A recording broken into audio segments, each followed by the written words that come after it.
about to let the grace fall down, let it rage out, tried to keep it caged all down. It's a playground, time to get the place all riled up. Venom's got my veins on fire, losing the control over myself. I'ma try to burn the whole thing down, I'm about to tear the whole place up. You are not escaping what you just found, now I gotta give you what you came for. Let's get dangerous, let's get dangerous, come on. Let's get dangerous, let's get dangerous,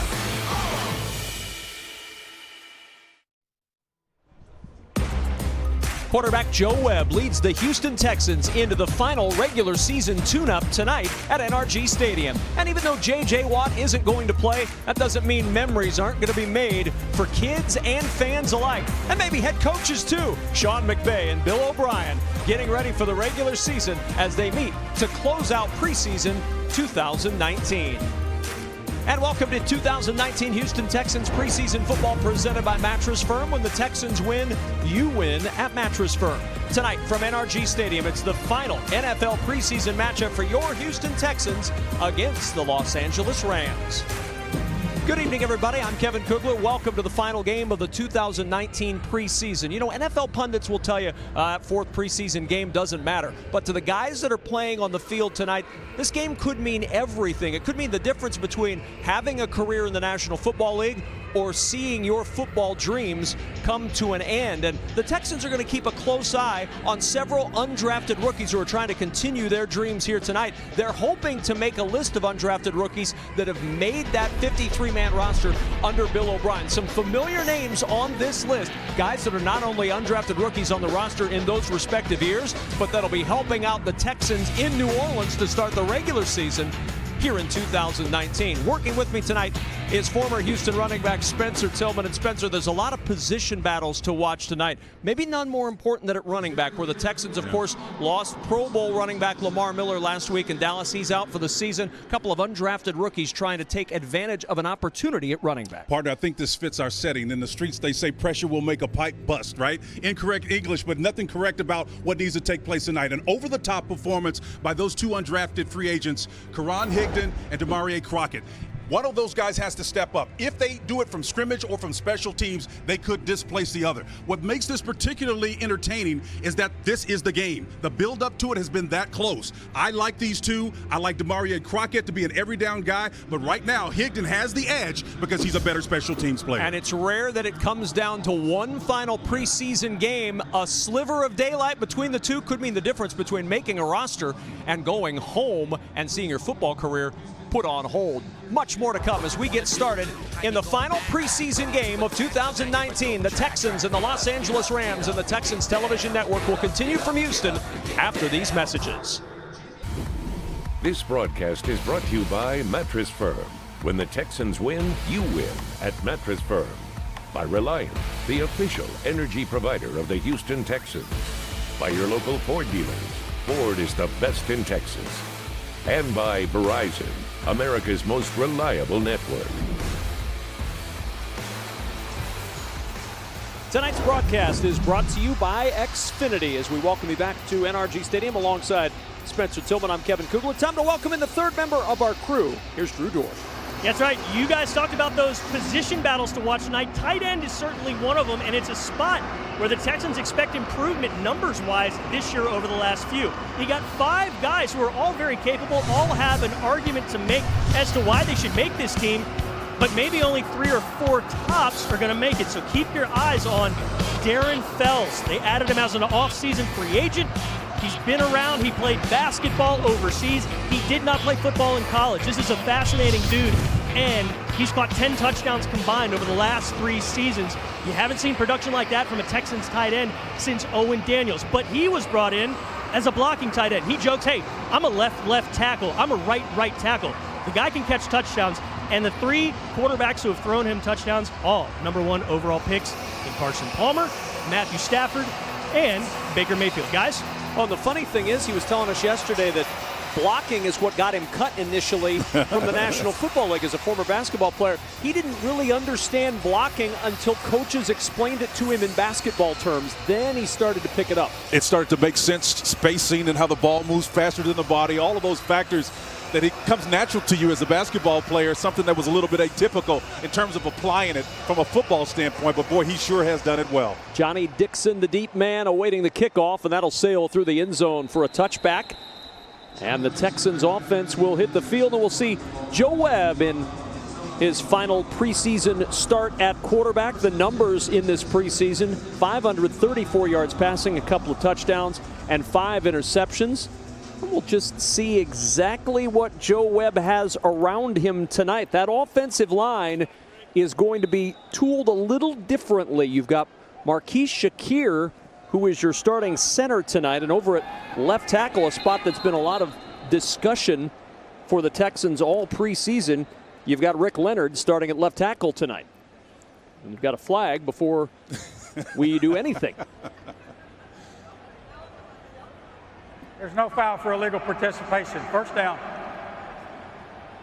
Walt Anderson, our referee. He and this crew combined 146 seasons in the National Football League. Karan Higdon gets the nod first at running back, and Higdon out to the 27-yard line. And telling you about that offensive line, tonight's starting lineups are brought to you by Houston Methodist, and I don't know that we're going to see a whole lot of substitution in this offensive line for the Houston Texans. Texans are going to go with maybe 6 or 7 at max in the offensive line. DeAndre Carter, Vincent Smith, Stephen Mitchell, Jordan Thomas out there as well.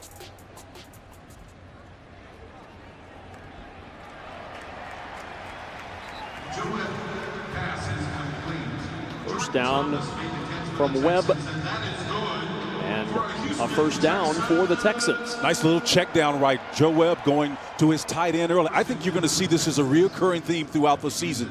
Tight ends playing an integral role, and it could affect, because of the injuries at the left tackle position and guard, their numbers. You're going to have a couple of big ones in this lineup. On first down, here's Karan Higdon. Nice job. Got a good block and a good cutback by Higdon. He gets nearly 10 out to the 46-yard line. Excellent job of combo blocking on the backside.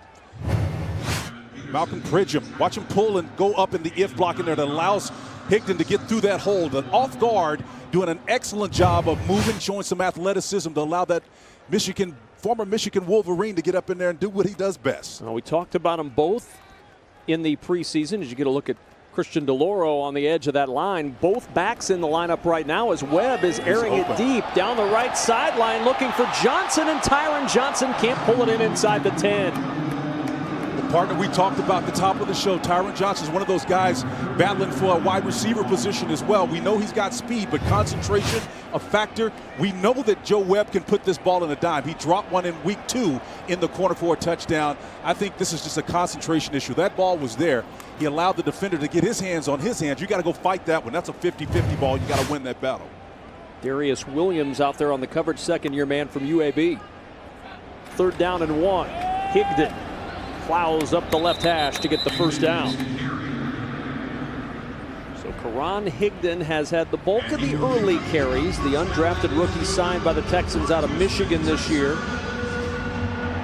He was actually an original commit to USF, then committed to Iowa, flipped late to Michigan, and had a terrific career. Michigan capped his career there with nearly 1,200 yards rushing in his senior season. And on first down, another carry over the left side and into Rams territory down at the 47-yard line. Tackle made by Okoronkwo. Martinez Rankin needing to do well in this game, number 77, with what we call an if block from a guard position, scooping around. No one's covering him, so he can be a lead blocker in there. Excellent job. Higdon, 4 carries, 19 yards. 2nd and 3 at the Ram 46-yard line. Out of the empty backfield is Webb. Quick toss to Higdon on the sideline, and this is an area that if you're one of those running backs vying for a spot, you want to show you can catch a pass as well. That's right, bringing him out of the backfield. You know, there's some little laundry on the floor, but again, this is a great... Offside, number 94, defense. Penalty is declined. The result of the play is a completed pass beyond 5 yards, first down. John Franklin Myers offsides for the Rams. Being able to do things that an every down back must be able to do to contribute. That's what Coach O'Brien is trying to discern between these players. Webb got it to him on a nice throw across the field. Higdon did a great job of hauling it in and getting up the field for what he could. On first down to the 41, Mitchell and Smith, the receivers, to the top of the screen. Higdon goes the opposite direction and gets a yard to the 40-yard line. Dakota Allen, the rookie from Texas Tech, makes the tackle. Dakota Allen was a laser in there, really. Just running and chasing, does what he does best. Second down and 9, the ball at the Ram 40-yard line, opening possession for the Texans in this game. Our 1st and 10 line this quarter is brought to you by Verizon. Mitchell and Johnson to the top of the screen. Vincent Smith to the bottom. Webb on second down to the air, and that one incomplete. In the direction of Jordan Thomas, but unable to connect, and there's another flag down. That was unfortunate, too, because Thomas was open. Ball was high and away over his shoulder. Holding, number 72, offense, 10-yard penalty, still second down. Coach O'Brien's got to understand those guys, you know, there's working in here, whether it's the combo block inside.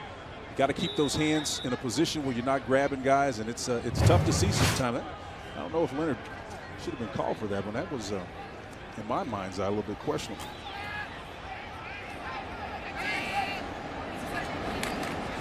Webb, the handoff. This is Demarie Crockett, and Crockett back into Rams territory, down in the arms of John Franklin Myers. Jesse Brown playing. You know, his team was talking to him last week about what you see when you look at this offensive line, who's playing well. There's a couple of guys on this interior line that I think could make some opportunities for themselves at other programs, because I'm looking at some nice feet work from the exterior line, but also on the outside as well. Well, and that's one of the things that this 4th preseason game does. You're not only auditioning for your team, you're auditioning for everybody else in the league. They're going to watch this tape, and if they have a spot, maybe you make another team with your performance here. As Mitchell gets to the outside and breaks free for the first down to the Ram 38-yard line. That's what it's about, making plays. They tried a couple of screens last week. The short game is going to be critical for the Texans. Webb, nice play action on this, a little inside zone read, but Mitchell does a fantastic job on that bubble screen, getting inside and up the field, avoiding the trash and making the first guy miss. Marquise Copeland finally caught him, the rookie from Cincinnati. Dante Dion was that first guy that missed. And now 4th down. I like this call. This is what it's about, man. You find out what you got. Full wide. Webb gonna scramble, and Webb's got the first down and more. Joe Webb down the sideline, and Webb out of bounds inside the 10. It'll be 1st and goal, Texans. Great individual effort by Joe Webb, the 12-year veteran, but I like the play call. You go 4 verticals, 4 wide receivers. Because you've had success in the run game, they've got to honor that with their numbers. They back out and allow Webb to go 32-yard scamper there by the 12-year veteran. Outstanding read, and then understanding that you have nothing there, pull it down and do what you do best. Excellent job of execution there. First down and goal at the 5-yard line. Terrell Adams lines up as the fullback in this set. Webb looking his direction. Adams with the catch. Adams with the touchdown.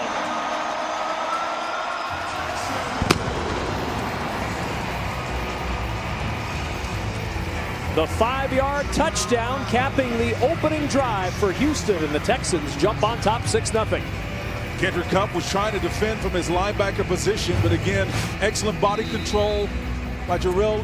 A great stiff arm against Detroit Lions, so early was awesome as well. Just to watch this guy perform and have fun doing it along the way. It's just what the game is all about right here. Well, and this is a guy who has forced Bill O'Brien into the thought process of just how many tight ends am I going to keep on this roster. Now, a lot of that has to do with the health of Kahale Waring. Yep. But Jarrell Adams has had a fantastic preseason. He's going to be in the mix somewhere, whether it's in Houston or elsewhere in this league for sure. And his touchdown gives the Texans the early 7-0 lead, capping the 12-play, 75-yard drive with the 5-yard score. Jarrell Adams into the end zone to start the night off on the right foot. Use the hashtag Texans Game Day on social media, and you could see your tweets and photos on screen later tonight. And make sure you follow the Texans on Twitter, Instagram, and Facebook for all the latest news, behind-the-scenes photos, and more. That's a beautiful scene right there. Look at that. By the way, that opening drive was beautiful as well. Texans averaged 7.8 yards on that one. It was outstanding. The lion's share of the run department came, of course, from the 32-yard scamper by Joe Webb. But everybody contributing, distributing the ball to your tight end ultimately for the score. That was an impressive drive. 12 plays, 75 yards, led by Joe Webb down the field, and Austin Proehl from the goal line will bring it out for the Rams. Little stumble as he cuts, gets his footing, and Proehl to the edge. And Austin Proehl, the son of longtime NFL vet Ricky Proehl, with a good return, but a flag down on the field. It may come back and be holding, but I tell you, that's an excellent job of Proehl understanding the game. These guys are covering, are trying to create a funnel. When they start to squeeze, if you slow play it, you can bounce it. Guys will lose lane integrity. That's where the opportunity rests. Personal foul, unnecessary roughness, illegal double team block, number 86, receiving team. Penalty will be half the distance from the spot of the foul. First down. Spencer, it's a big change this year in the National Football League, and we're going to hear that in regular season games, especially early in the year. No more double team blocking. That's crazy. I wouldn't have a job, man, back in the day if they didn't allow us to do this. You got to double up, and to your point, partner, that's going to change the composition of who would make a lineup. You know, whether you're a big linebacker type guy, you got to be able to move in space to defend or block, in this particular case, those more athletic guys. So, you know, as coaches make their decisions, that's some of the things they're going to be thinking about. Brandon Allen, the starter at quarterback tonight for the Rams. Sean McVay, over the last couple of years, not a big proponent of playing many, if any, of his starters in the preseason, as Allen throwing off his back foot and overshoots the intended receiver, Jalen Green. Clearly, Sean McVay's tact of not playing his starters in the preseason last year really hurt them. They only made the Super Bowl. Tonight's starting lineups are brought to you by Houston Methodist. And a couple of guys on that list to keep a close eye on. Carlos Watkins, Joel Heath among them. That is a very pitched battle along that defensive line. No question. There are a couple of other guys that are 1, 2, maybe 3 years into the league. Texans like to do what most teams do, protect your draft choices and develop them where you can. But Bill O'Brien is having none of it. If you can't play, you can't. Not much there for Kelly as he tried to get up the middle, and that Texans defense had none of it. Brian Body Calhoun right there to lead the charge for Houston, helped out by Xavier Crawford. Well, you got to get your lather up when you got a team backed up in their own end zone. A great play of coming off, securing the edge. Well, they got him from both sides. Racked out and up a little pressure on the Rams. Crawford involved in that play as well. Outstanding. 6th-round pick, Xavier Crawford. Brian Body Calhoun in his first year with the Texans, spent the last 3 years in Cleveland. Made 52 tackles for the Browns a year ago. Very productive player, smart too. 3rd down and 10. Blitz coming off the edge. In trouble from the end zone, and he threw it away. That pressure coming from Jamal Davis all over Brandon Allen. Davis nearly with a safety, but a 3 and out thrown by this Texans defense, and Romeo Crennel pleased. Bellamy opposite of him, almost got to him on the previous play, but Davis, no excuse for this one, big fella. It's rare that you get a chance to come from that outside unabated to get to the quarterback. Allen was lucky to come away unscathed, but Davis had a chance to make the play. He wished he had that one back in a big-time way. Well, one of the areas the Rams and Sean McVay are evaluating, that offensive line, they're still evaluating that for depth, and Matt Caskey had his problems on the rush from Davis there. From the 40-yard line, Mitchell caught and pulled down at the 43. We got another flag down, a 50-yard punt and a 3-yard return for Mitchell. Kettner Cup on the tackle for the Rams. Well, it seems nondescript while they sort this out, but Mitchell, what I like about that was the fact that he got vertical when he found out he had leverage players on either side of him. That's a smart decision to limit the risk. During the kick, personal foul, unnecessary roughness, number 42 of the receiving team, blocking out of bounds during the kick. Be a 15-yard penalty from the end of the kick. Be 1st down, Houston. Timeout. Jermaine Ponder called for the penalty. That'll back the Texans up. Joe Webb and the Houston offense back on the field with a 7-0 lead. Our scoreboard this quarter is brought to you by Hyundai. 7-0 lead for Bill O'Brien's Houston Texans here at NRG Stadium. Final preseason game for the Texans, and Texans rookies trying to make this roster. One of them, undrafted rookie Damari Crockett. He's out there right now. We're going to keep an eye on him, isolate him a little bit during this possession, and see what he's bringing to the table, making a bid to make this 53-man roster. I kind of liken him to Ben Tate in terms of his height to run weight ratio, but again, not a little bit different player, but he's heavy enough to be an every down guy that can block. And on first down, play action. Webb shrugging off some pressure, throws on the run down the sideline looking for Chad Hansen, and the pass incomplete. Just the second incompletion for Joe Webb. He's 4 for 6 for 30 yards. He's also got a 32-yard rush, and here was Damari Crockett. Crockett here just trying to be a decoy. Underneath, running a little option route, nothing coming his way, but he'll have plenty of opportunities. I guarantee you the stage has been set. And then overall, from a big picture standpoint, as we look at the out cut here, the ball was an out and up route just beyond the outstretched hands, and great defensive play as well. Texans need to build this like they did the last drive. They made 5 first downs on that last series. Let's see if they can replicate that. Continue to isolate Damari Crockett here on second down. We won't have to look too far. He's got the football, and he runs right into the arms of Big Boogie Roberts, the rookie from San Jose State. Boogie Roberts is a force in the middle. Crockett didn't have any place to go. If you remember last year, Ndamukong Suh was involved in this team, and he's at Tampa Bay now. But the bottom line is they are tough in the middle. Aaron Donald and those other starters involved in this mix, of course, not today. They are a force to be reckoned with. I've always found out that guys that are great players inspire the other players that are around them. They play up to a higher level. I think that's the case with this defensive front. Webb on third down and 10.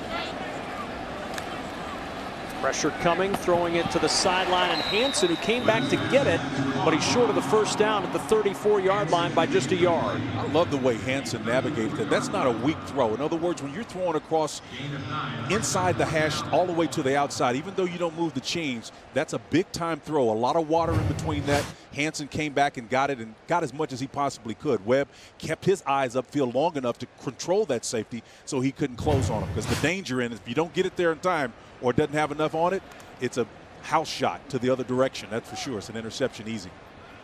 Simba Webster, the rookie from Eastern Washington, the deep man for the Rams, as the Texans will punt it away for the first time tonight. Trevor Daniel angling it towards the sideline, and out of bounds. Simba Webster, no chance to return that punt, and the Texans defense heads back out, up 7-0.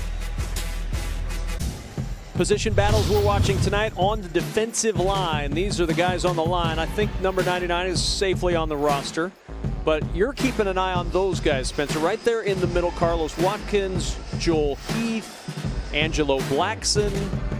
Some guys to watch along that defensive line, battling to make that 53-man roster. New quarterback in, John Wolford, and Wolford on the rollout, throws it short. Catch is made out to the 32-yard line.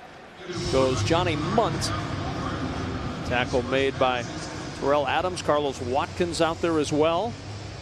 That's one of the guys we're going to keep an eye on throughout this game here tonight. Watkins, the 4th-round pick in 2017, was dinged up in those joint practices against Green Bay and just came back last week against Dallas.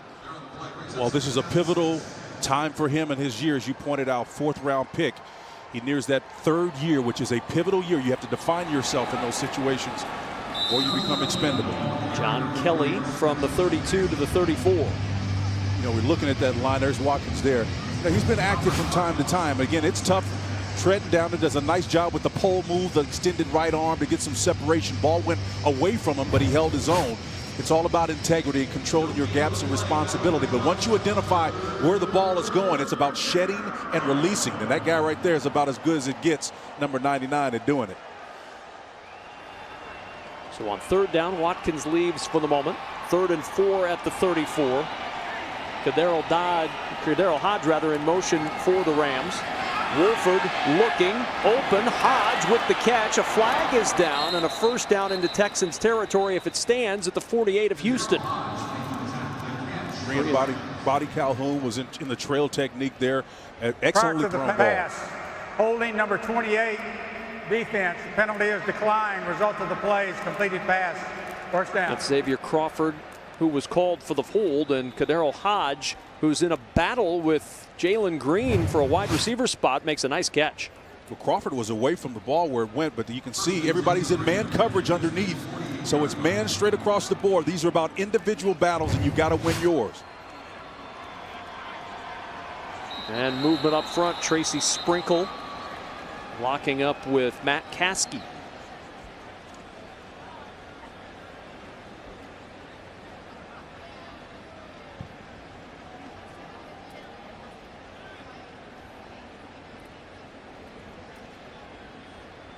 Neutral zone infraction number 62, defense, 5-yard penalty, still first down.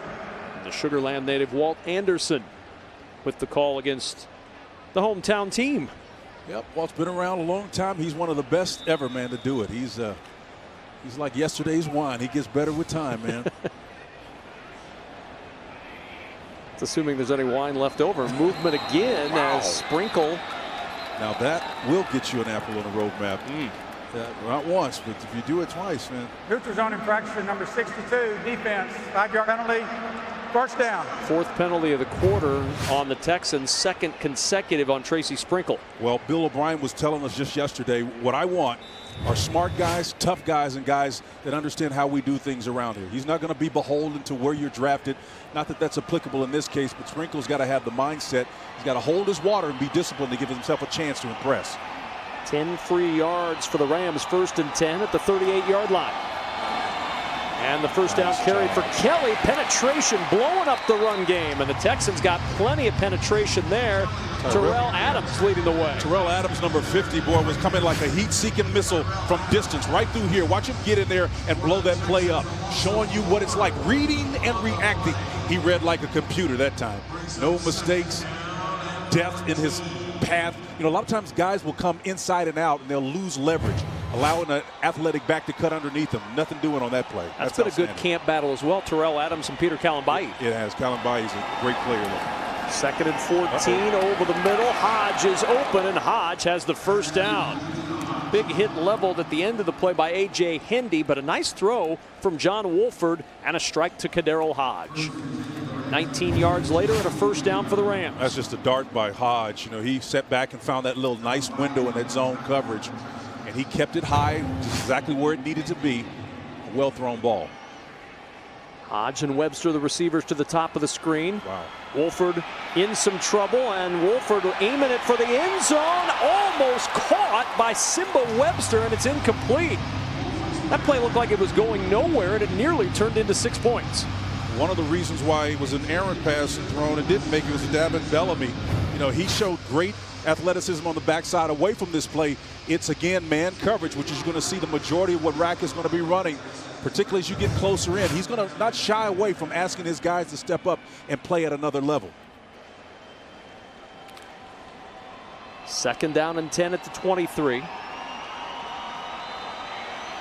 John Kelly, who rushed for 74 yards in 4 games last year for the Rams. He's the single back. See how the Texans handle this tight bunch run coverage here.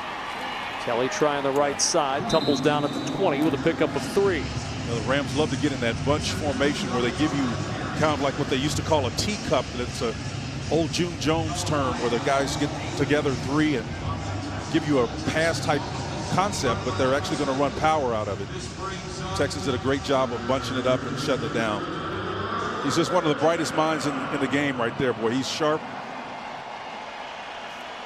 24 and 8 as an NFL head coach. Not bad. And 1 Super Bowl, and he's in his 3rd year.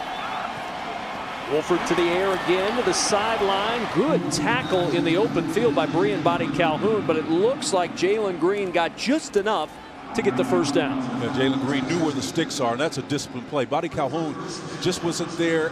Probably should have driven on that ball a little bit more. You know, a lot of times we put the onus on the receivers to know where the sticks are. The defenders can as well and know what you need to do coming out of that break. Instead of kind of reaching around to try to grab the ball, you need to square that guy up and put your nose right in his numbers, not on the side, and try to push him back and prevent the first down. John Wolford 4 for 5 on the drive for 49 yards. Play action on the roll. Wolford throwing for the end zone. He's got his tight end in the back corner of the end zone. That's a touchdown. Kendall Blanton, the rookie from Missouri, puts the Rams on the board from 12 yards out. McVay understands play action, and boy, they sold it, did the Rams on that one. Hodge with the dart in the corner, all sold by the play action away. The stretch play, and all of a sudden you got to redirect. Sprinkle and company trying to get there, but just can't do it. Ball thrown right where it need to. Blanton in the end zone for the touchdown. Great execution by the visitors, Wolford. Every scoring play is looked at, and the question I would have would be his left foot. Did the left foot come down inbounds? So there's the right foot. Well, he dragged it. I saw the little black and he may have gotten the drag. Yep, he got the drag. If you're looking for what we saw, it was just that black tire substance that they put in between the fibers here. And when you drag that foot, that stuff pops up like popcorn. It's a telltale sign that you're in bounds. And we can see that the left foot, yep, and then that top toe, you see the black stuff popping up? The drag of the foot enough. It has been approved. Texans fans booing as Greg Zuerlein comes on for the extra point.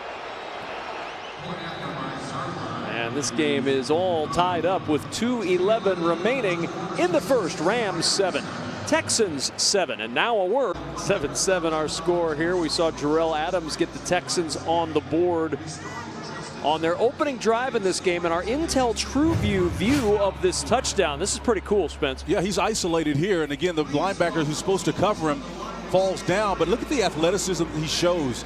Another one of the tools in his toolbox. We saw the stiff arm, as you pointed to, partner early against Detroit, against another defender who's shared the same surname, Adams, and we talked about there being no Adams family connection on that play. He's extending that hospitality here, at least for the Texans, with a nice touchdown. And he has had a tremendous preseason and has an excellent shot if Bill O'Brien decides to keep 4 tight ends. Now, the real question again becomes, what about Kahale Waring, who's been in concussion protocol a lot over the last couple of weeks? But Jarrell Adams, in his 3rd year, former 6th-round pick of the Giants, has really opened some eyes throughout this camp. He's one of those players that if you're in a quandary, this is where the left side of that offensive line could impact it, but usually there's going to be a tight end that can block a little bit more effectively, maybe a little bit more meat on his bones. But when you look at his skill set, he's tempting to find a way to keep him around, not even beyond that 53-man roster. Johnny Dixon will watch the kickoff from Greg the Leg go through the end zone for the touchback. And in a 7-7 ball game, Bill O'Brien's offense back out on the field with Joe Webb under center once more. And one of the things that coaches like more than anything else, it's consistency. Opening drive, those plays that led to the score, 12 of those plays.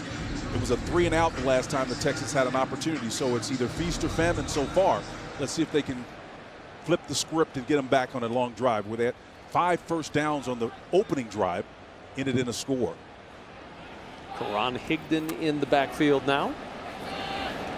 As Webb and company go to work from the 25. Quick toss to Jester Weah, and Weah with the catch at the 30-yard line.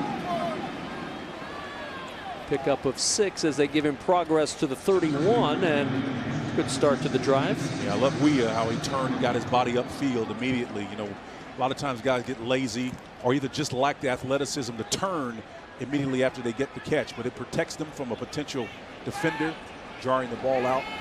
Great job. On 2nd down, here's Karan Higdon. Ooh, boy, big hit in there. 4th preseason game doesn't mean there's not some big hitting, as Stephen Parker, former Oklahoma Sooner, came in and popped Karan Higdon, who, to his credit, kept his balance and kept turning forward. Listen in.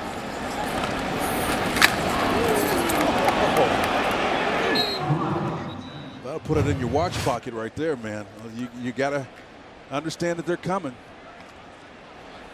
That's good football, though. Mr. Parker announcing his presence. Spent all of last year on the practice squad and getting his opportunity to get some hits in here. 3rd and 3 from the 32. Webb back to the air, went right through the hands of Floyd Allen, and the pass is incomplete, and that'll bring up 4th down. Dakota Allen, inside linebacker, was defending, but that ball was there. Joe Webb does a nice job of getting his eyes upfield and then just setting it down. It's zone, right? Man, actually, it's a combination coverage. Man underneath, zone over the top. Still, great decision to sit it down there, but just not able to haul it in. So another 1, 2, 3 and out for the Texans. Ryan Anger to punt now for the Texans. as Simba Webster stands back near the Ram 25-yard line. Good high punt. Wow. Anger may draw rain inside NRG Stadium with that one. Fielded at the 12-yard line, and nice return by Webster out near the 24-yard line. Good gang tackling too.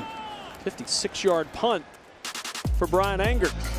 Want to win 2 tickets to the Houston Texans home opener against the Jacksonville Jaguars on September 15th? It's easy. Just keep watching the game. We'll announce the Mattress Firm Rising Star during the 4th quarter and tell you how to enter.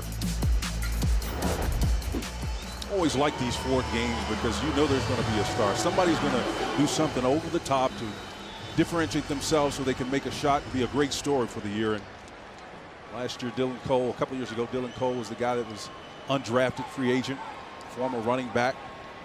Now he's a valuable contributor to this team. Nowhere to run, nowhere to hide. Charging in, Jesse Annabonum making a play near the backfield. And Gamil President was in there as well, 54, so you can see everybody playing with integrity, but you're absolutely right. Annabonum was the guy that came off of his block and shed it and released. You know, coaches love when you're engaged and still can get off of your guy and make a play. There's only one way to play defense, and that's active with your ears pinned back and smart. Webster agreeing the 2 receivers to the top of the screen. Allen back in at quarterback. He aims to the bottom side of your screen, and Kaderol Hodge makes the catch for the first down at the 36-yard line of the Rams. It's high octane offense here again. Just a 4-man rush by the Texans. This is the end of the first quarter. And that play takes us to the end of quarter number 1 here at NRG Stadium. At the end of the first, we're all knotted up at 7 apiece. The Texans television network will continue from Houston after these messages.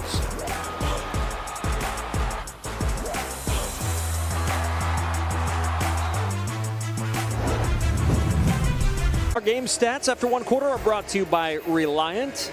Rams have done it all through the air. 73 of their 74 yards coming through the air for the Texans. A little more balance, although a good chunk of those rushing yards came on a 32-yard Joe Webb scramble. Now 1st and 10 for the Rams at their own 36-yard line. Kaderol Hodge motioning. Play action. Allen finding Hodge, and Hodge up the near sideline, able to stay in bounds and get the first down out to midfield to pick up a 14 for Kaderol Hodge, dancing the tightrope along the sideline. Devin Bellamy shoving him out. Bellamy was in close proximity eventually, but you wonder a lot of times if a guy, you know, that's that far away from the would-be receiver, maybe not out of position. I think Bellamy could have come flatter to the line of scrimmage once you identify the motion coming your way. Those are little assignment errors that they'll clean up. Coaching points to be sure. Justin Davis, the running back, he'll get the carry. Davis trying to find some running room outside.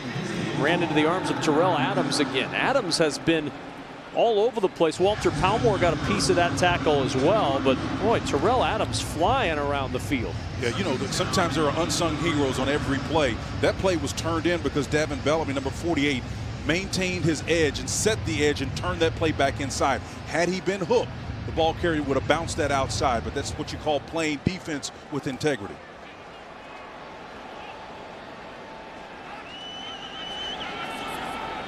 Allen from the gun.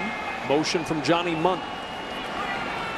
Allen looking for Munt, who makes the catch, and the tackle made out in the open field by Xavier Crawford. Stops him about a yard shy of the first down. Well, the Rams finding success in their quick game. You know, this ball is designed to come out quickly, just a flat route. If the Texans want to disrupt that, one way to do it is just to play squat man on the corners and disrupt the timing.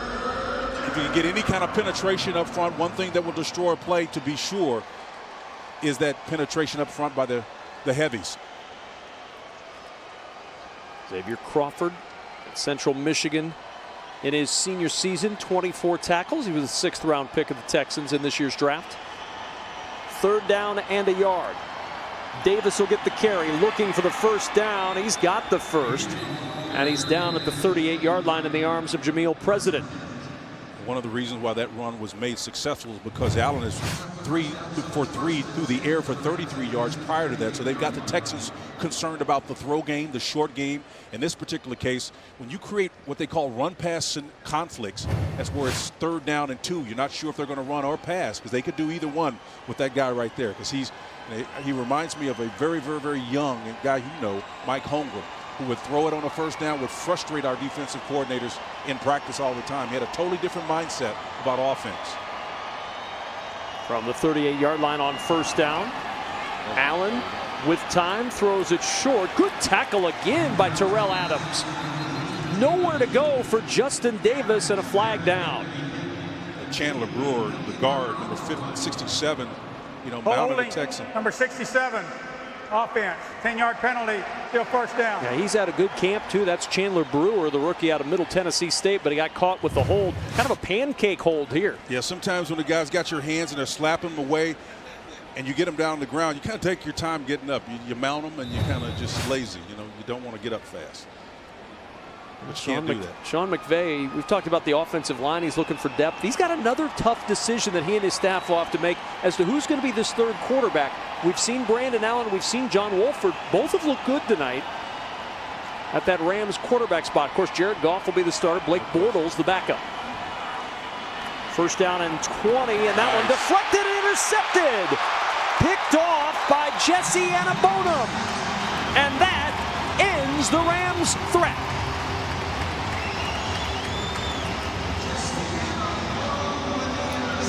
Austin Proehl, the ball was intended for Proehl. You talk about a game of inches and how exacting it can be. It wasn't even man coverage. Sean McVay is looking at it and saying, look, we got to be able to execute that play. You can see everybody's dropping in their zone coverage. The ball is just over the head of Proehl. Anabonum pulls it down, and just, that's about attention to detail and focus and understanding. When a ball is redirected, a lot of times defenders have a tough time, particularly the linebackers, in locating that ball. Excellent concentration on the interception by Anabonum. Josh Ferguson, the running back. Webb in trouble. Ball pops free. Webb trying to scoop it up. Still scrambling for it. This will be a huge loss on the play, but the Texans keep the possession. Christian DeLauro, who was just signed a few days ago, picks up the loose ball, but all the way back at the 28-yard line. Well, you want to strike quick after you get a turnover, It's just one of those situations where it's actually pretty decent protection up front. You can only ask that offensive line to do so much. Joe needs to understand he's got to protect that football and keep it high until he's ready to deliver it. 24-yard loss on the play. 2nd and 34. Go get it, Josh Ferguson. Down at the 30-yard line, a pickup of 2. That'll leave the Texans just short by 32 yards. Get a taste of the Lux experience with a Houston Texans single-game suite on the newly remodeled Ring of Honor level. A limited number are available for big games, including opening day against the Jacksonville Jaguars and Thursday night football against the Colts. Call 832-667-2299 or visit HoustonTexans.com/suites to find out more. On 3rd down and forever, Webb will throw it short. Karan Higdon. And Higdon, with his 2nd catch of the night, takes this one out to the 41-yard line, but that fumble early stymies the Texans, and they'll punt it away. Bill O'Brien still trying to get the ball to his guys and see who can do it in the throw game. Just a little check down route. You're dropping 7 in coverage. You'll see the underneath routes, which they did, and Higdon not able to convert that and turn that into a little bit more. What you want to do when you got off coverage like that, you get the ball in the hands of a running back. I guarantee you Duke Johnson can make a few miss after you get the ball in his hands. That's what they're looking for from that position. It would appear the punting battle is still going on. Trevor Daniel out there now to punt with Simba Webster back deep. Webster running up on this one at the 22-yard line. Webster trying to get the edge, and Cullen Gillespie there to shove him out of bounds near the 30-yard line. And a timeout at NRG Stadium. Texans and Rams closing out the preseason. For the preseason, usually coaches are looking to fill some spots on special teams, and the Texans are looking to fill some spots and continue the improvement we saw from 2017 to 2018. Well, Brad Seeley right there is the guy that's responsible for doing it. You're talking about the year-over-year improvement that the Texans made since he came here. You can see it there in 2017 versus 2018. When we're talking about double-digit improvement in some cases, you just don't see that kind of improvement. But because he's been in the league so many years, 31 plus, he's an elite coach. He's one of the best that's ever, in my opinion, coached special teams in particular. But he's just a great, smart guy, affable guy. Even at this advanced stage of his career, the players love him. He's personable, but he coaches you and gives you some sense of responsibility. But he's a coach's guy too. John Wolford back in at quarterback. Justin Davis with the carry. Again, not much room on the ground. This time it's Albert Huggins, the Clemson rookie, who's out there to make the tackle.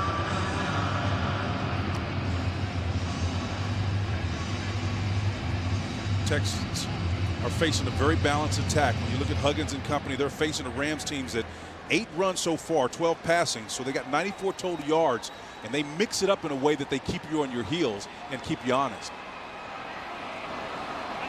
The 1st and 10 line this quarter is brought to you by Mattress Firm. John Wolford on 2nd down. That one dropped. Romello Brooker, Houston native and the product of the University of Houston, trying to pull this one in, couldn't do it. I think you saw Gamel President there outside him and closing on him, but boy, you got to be able to catch that when you got those lack of concentration. That's all it's about. You turn your head trying to run up the field before you seat the ball properly. And Brooker knows he made a mistake on that play. Yeah, that's not the play he wanted to make in his return to his hometown. Yep.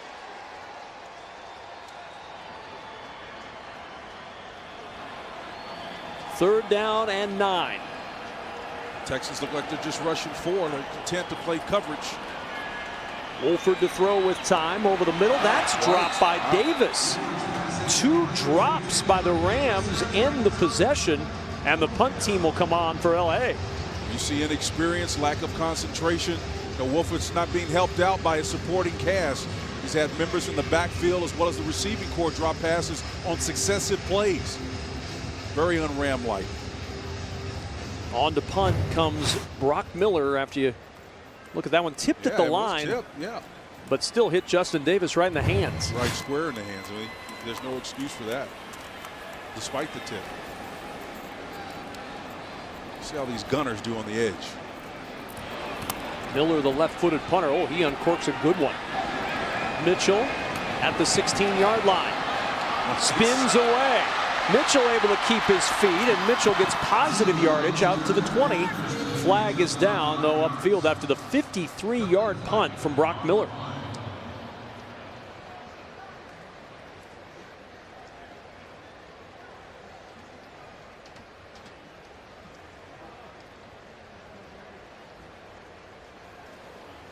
An eligible player on the kicking team, number 48, was downfield prior to the kick. 5-yard penalty will be added to the end of the run. It'll be first down. Timeout. So the Texans will head back to work on the offensive side. 7-7 game. Scoreboard this quarter is brought to you by HEB. And we welcome you back to Houston, where the Texans and Rams are knotted up at 7 apiece. Kevin Kugler, Spencer Tillman, Drew Doherty on the sidelines, Joe Webb, and the Texans offense back to work here in a 7-7 ball game. Well, it's been 3 consecutives, 1, 2, 3 and outs on the previous 3 drives. Let's see if they can turn the tide. Marie Crockett will try to get it going. Crockett lower in the pads, and he drives near the 30-yard line. 2nd down and 6 from the 30. You know, sometimes you're reduced to looking at body language if a guy understands the gravity and the weight of the moment. You know, he knows he's in a battle with Karan Higdon. Crockett is one of those types of players, man. He's got a lot of running under his belt at Missouri. Outstanding talent. Webb to the air on 2nd down, and that one incomplete. Looking for Mitchell. Brings up a 3rd down. You mentioned Demaria Crockett, and a lot of times undrafted guys come in with a little bit more of an edge because they've had that chip on their shoulder. They thought they deserved to get drafted. But Demaria Crockett's been playing with a chip on his shoulder since before college. He's a native of Little Rock and was never offered by Arkansas. Didn't get the Arkansas nod at all, despite the fact that he runs the 40 in 4.4 seconds at his size. Goes to Missouri, rushes for over 2,000 yards, and now he's got to prove it all over again, just like he did in college. 3rd and 6 at the 30-yard line. Webb to the air, open, and the catch made by Johnny Dixon for the first down. A Johnny Dixon sighting there. How about that? And another big-time throw by Webb. And these aren't soft throws, folks. These are big-time off the hash, across the field with accuracy. Does a nice job of reading it, does Webb, against, looks like a cover 2 or quarters concept on the outside. Soft coverage once again. Stretch play. We'll see. First down, Crockett upended as he gets to the 46-yard line. Just a couple there on the ground for Demarie Crockett. Kettner Cup on the tackle. Webb's got a nice mix too. Now, again, he's not calling the plays, but he's making the most of it. Now, 8 attempts, 70 yards, and a touchdown. Impressive. Make that 12 attempts, 8 completions. Webb facing a 4-man rush, spins it out to the sideline to Crockett. A little bobble, but the running back pulls it in and is out of bounds at midfield. Going to leave him about 4 yards shy of the first. There are the numbers on Webb. Add in 32 yards rushing, and he has accounted for over 100 yards here in this first half tonight. And he's mixed it up too. You know, he's got it on the ground. He had the huge 32-yard run. I love how he's running to extend plays and not necessarily intentionally committing himself to it. He's doing it because he has to. Dixon motioning on third down. Webb throwing for Dixon. Johnny Dixon makes the catch and fights for the first down. That's a good play by Johnny Dixon, who hasn't had a lot of opportunities in this preseason. And listen, that's what you're looking at. If I'm Coach O'Brien, I'm looking at this guy. I'm saying, hey, look, he hadn't had a lot of snaps real time. He's playing with the poise of a guy who needs to. That ball was actually thrown on his back shoulder. It wasn't a perfect pass, but I love how he finished that play. Watch him turn and get his body upfield, knowing where the line to gain is. A Ram actually had half his jersey and pulled it off and pulled some of that material with it, but not before Dixon got the first down. Well, that was an Ohio State-Michigan battle again. Ohio State won once more. David Long, the rookie from Michigan, was the one who finally made the tackle, but Ohio State's Johnny Dixon got the first. Here's Webb on first down. He'll just heave it down the sideline. Jump ball deflected away and incomplete. Mitchell was the Texan in the area, and it's 2nd and 10.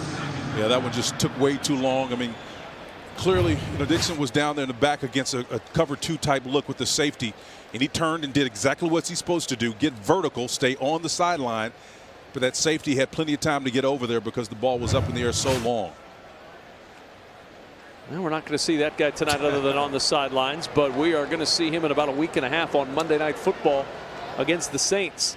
Working a little Red Robin Hood thing there. It's a nice little fashion statement. Here's Crockett. Crockett pulled down after a gain of maybe a yard. Dakota Allen, who's had a couple of really big games in this preseason, the 7th-round pick out of Texas Tech. He had 8 tackles a couple of weeks ago when the Rams were in Hawaii against the Cowboys. It's a guy who's trying to earn himself a spot on this Rams roster. That linebacker room's got some talent. Dante Fowler Jr. They picked up Clay Matthews in the offseason. 3rd and 10 at the 43. Webb Nice on job. the run finds Chad Hansen for the first down. Kept his eyes upfield the whole time on the scramble, and he gets the first, and there's an injured Ram on the play. Yeah, Tim Kelly there, calling the plays, offensive coordinator, sees what he likes here, running to throw. Excellent job by Webb. Stephen Parker, the first-year man from Oklahoma, is that injured Ram. He's up and headed to the sidelines. We'll step aside while they tend to Parker. A portion of this broadcast is brought to you by Hyundai, the official car of the Houston Texans. By Houston Methodist, official healthcare providers for your Houston Texans. And by Whataburger, proud to serve it hot and fresh 24 hours a day. Texans on the move here in this second quarter. Joe Webb 4 for 5 for 41 yards on the drive, and Houston with a 1st and 10 near the 25-yard line of the Rams. Here's a sub package, 5 receivers. How about this? Empty. Ferguson is the man at the bottom of the screen, split out wide. Webb will throw it short, and Johnny Dixon, another good catch, fighting Kettner Cup all the way. And Johnny Dixon trying to take advantage of this 4th preseason game and open a few eyes. And I love what Tim Kelly, offensive coordinator, is doing. You can take a look. You attack the grass. That's the part of the field where you want to attack. Whether you can get it on a shallow crossing route coming underneath. You see all that void underneath there? Even though it was man coverage, a pinpoint ball, it's attacking the area that's most vulnerable. Excellent pitch and catch. Webb, quick drop, sliding grab made by Vincent Smith, and he's touched up with his knee down by Dante Dion. A good grab by Smith near the 21. You know, Tim Kelly's a bright coach, and I think Bill O'Brien did an excellent job by keeping him here. All 6 years in the league are with the Texans, but he was on a fast track early, beginning as a quality control coach over 6 years ago, but he's worked his way up and earned the confidence in that position as well. Worked with the tight ends in the past. He's got a great offensive mind, understand what the team wants to do and his skill set. Yeah, Bill O'Brien told us he'll be a head coach in the NFL someday. Known him since he was a GA for Bill O'Brien at Penn State. Webb, pressure up the middle, looking for the end zone, looking for Vincent Smith, who lunged for it but just couldn't catch up to it in that back left corner. Vincent Smith, he's done it before. We've seen him. I like how he redirected after getting pushed off. Excellent coverage by the Rams, but again, in the little teacup at the top of the route, gives a little post corner move, hesitated, covered, still came back off of it. David Long Jr. there in coverage. Excellent job by him, but staying open. Amy Fairbairn on now to try. It will be a 39-yard field goal. 5 for 5 in the preseason. His long 50 yards. Just from 39 for the lead. Anger on the hold, and the kick by Fairbairn right down the middle. Splits the uprights to give the Texans the 10-7 advantage. Fairbairn in mid-season form in this preseason. Of course, he was perfect last year from this distance. 20 for 20 at 40 yards or under for Fairbairn. Leading the league in scoring. He's one of the assets that the Texans certainly appreciate in as many games. I think there were 4 and 3 in games decided by 3 points or less. He's a big reason why. He's so dependable, so accurate. Quality asset to have. Want to win 2 tickets to the Texans home opener against the Jacksonville Jaguars on September 15th? All you have to do is keep watching the game. We're going to announce the Mattress Firm Rising Star during the 4th quarter and tell you how to enter. I have an early candidate for that. Yeah. Maybe Johnny Dixon. 3 catches in this first half. I think it's early. No question. I'm not trying to, sway any votes here, but you bias against the quarterback position? I mean, he's not a rising star. He's a wily veteran. But, I always look at how the guy facilitated his success. You're right.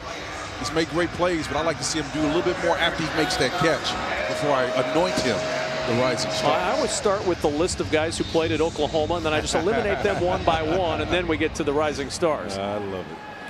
Kroll about 3 yards deep. He played at North Carolina, so he's immediately off the list. And the touchback brings it out for the Rams on first down. Johnny Dixon, we were talking about maybe our Mattress Firm Rising Star tonight, the undrafted rookie out of Ohio State. 3 catches in this first half, and he hasn't had a lot of opportunities in the preseason, but he's making the most of his chance here in this 4th preseason game. 2 of his 3 catches have been high degree of difficulty. Well, we know the room is crowded, to be sure, with Hopkins, Fuller, Kuti, DeAndre Carter, Vincent Smith, maybe that guy, Tyron Johnson battling as well. We'll see. There's Dixon there. Great talent, man. As you said, he's really been deft with catching the ball and on the run, but I'd like to see him do a little bit more after he gets it in his hands. 11th all-time at Ohio State in touchdown catches in his collegiate career. Allen off play action on first down.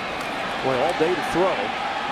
Allen on the run. Catch made by Jalen Green, the rookie from Utah State. Told you earlier he's in a battle with Kadarius Hodge, and Jalen Green stands out on that catch for the first down. Xavier Crawford's got to understand that you got to drive through that guy and not just push him, because he's got enough athletic ability to get his feet down and inbound. So you got to play through the ball. Again, sometimes he got a pop there, and the quarterback delivered it, but on the opposite end, you got a receiver willing to catch it and go get it and get you a first down. On first down, Davis looking for a little running room. Works out to the 43-yard line, a pickup of 4 Tackle made by Javi Edwards, and it's now 2nd and 6 for the Rams.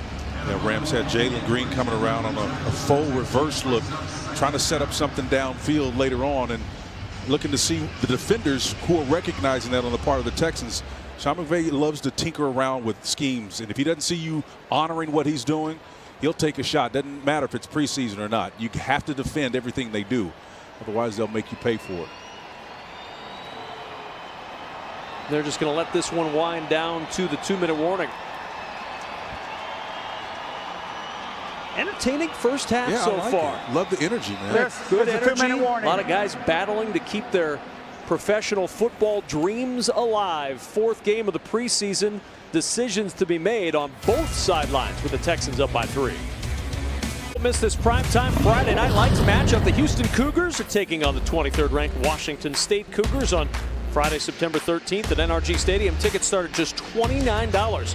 Visit AdvocareTexasKickoff.com to secure your seats today. Now there's J.J. Watt. Why do we show you him? Well, because he's J.J. Watt, but also because coming up in the second half, J.J. Watt wants to sit down and interview some of his defensive line mates. And who are we to say to the Walter Payton Man of the Year, no, you cannot do that, J.J. Watt. So in the second half, J.J. Watt's going to take over these airwaves, and he's going to interview some of his defensive line mates for us here on Texans television. You're going to want to stick around for this. We have no idea what's going to be said. It's going to happen live, but it will be fun. It'll be entertaining. JJ's involved, so you know that's going to be something you're not going to want to miss. Well, he's earned that right, and anybody can raise between $37 and $41 million for their city when they needs it. I'm surprised he's not running for mayor. Brandon Allen to the sideline. Tackle made at the 48-yard line. Brian Body Calhoun, who has been all over the field tonight for that Texans secondary.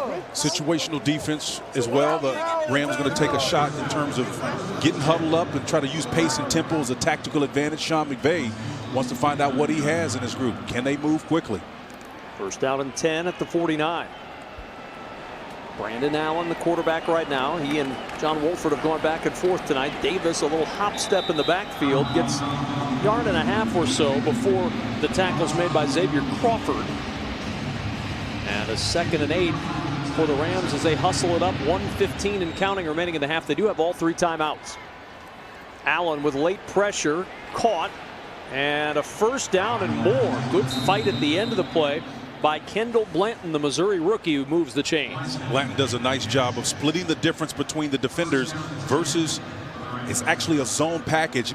He just finds the difference of distance between the two guys and makes a great catch. Good protection for Allen as he works it to the sideline, and Kadero Hodge dragging the foot to kick up those tire remnants in this field turf.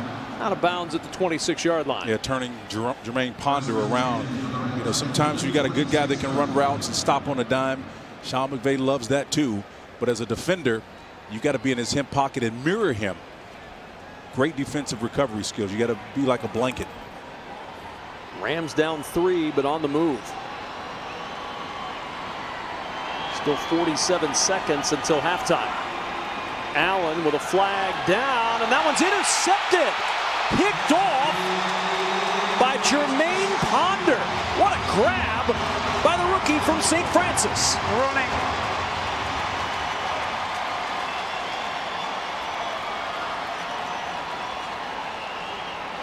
The ruling on the field is an interception in the end zone for a touchback. Illegal formation. Yep. The offense, number 67, was lined up on the end of the line of scrimmage. That penalty is declined. 1st down, Houston. A one-handed grab by Jermaine Ponder. He had Jalen Green all over his right shoulder, and he's able to secure the football and control it through the ground to get the turnover and the touchback. Well, Ponder placed himself between the receiver and the ball. I mean, it was just excellent with that right hand. He didn't have it extended so as to give the impression that he was holding. Bill O'Brien has certainly got to be pleased with the way he responded there after the previous play on the outcut where he got burned a little bit. And now the Texans look as if they'll try to march it down and put some extra points on the board. All 3 timeouts left for Houston from the 20-yard line. Webb to throw. Jarrell Adams with the catch, and Adams down at the 26-yard line. Clock continuing to run as the Texans hurry up to the line. Similar scheme against zone, getting your tight ends out there to just beyond the numbers or inside the numbers for a nice catch. Taking a lot of time here, though. Yeah. Down to 20 seconds at the snap. Nice. Webb over the middle, intercepted. Picked off by Kettner Cup with a flag down. The ball pops out and out of bounds. It'll be with the Rams, but we've got 2 penalty flags on the field. Well, Jarrell Adams was wide open. Webb just didn't put enough underneath that ball to drop it in there, and he's capable of dropping a dime in those scenarios, but didn't have enough on top of it there. Just not a good opportunity to turn it down, backed up in your own. So here you see his eyes flash. He knows where he wants to go with this ball. He's just he never sees the underneath defender.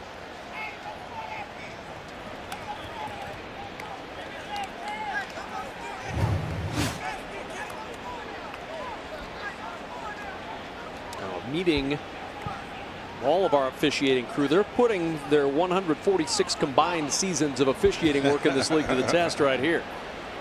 Walt Anderson leading that group. You see number 18 right in the middle of your shot there. That is Byron Boston. He's the line judge, and this is his 25th and final year. He's retiring at the end of the year, and the last name Boston sounds familiar. David Boston. You remember David Boston, longtime NFL wide receiver. That's his dad. Yeah. Byron, who is closing out 25 years, and he's from the Woodlands, so local area and a little local tie on his final season.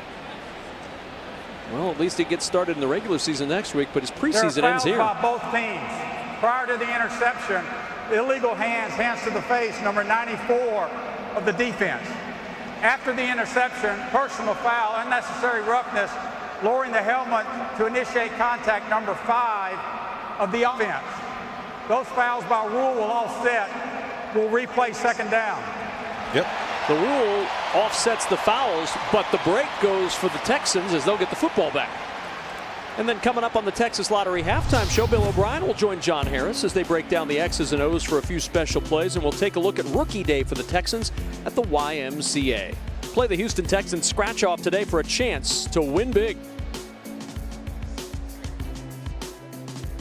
So Joe Webb back to work. 11 seconds to go in this half. 2nd and 4 at the 26 with Demarie Crockett next to him in the gun, and it'll be Crockett who gets the carry. And Crockett across the 30-yard line for the first down to the 31. He picks up 5 yards, and that'll take us to halftime here in Houston. NRG Stadium, and the final 2019 preseason game. The Texans take the 10-7 lead into the locker room. Let's go to Drew Doherty for the halftime interview with Bill O'Brien, driven by BMW. All right, Coach, you get a couple of turnovers. You score kind of to bookend the half. What did you think of what you saw there in the first 30 minutes? Guys are playing hard, you know, and that's good to see in the fourth game. Guys are trying to put good plays on tape and playing for each other, playing for the Texans. So it's good. It's been a good night. As you all make decisions this weekend on who stays, who goes, how important is special teams and what they can do there, some of these guys? Yeah, very important. I mean, I think that when you look at spots 30 through 53, a lot of those have to do with special teams, you know, and how well they cover kicks, how well they block in the return game, things like that. So it's a big deal. All right, best of luck in the second half. Thanks. Thanks, Drew.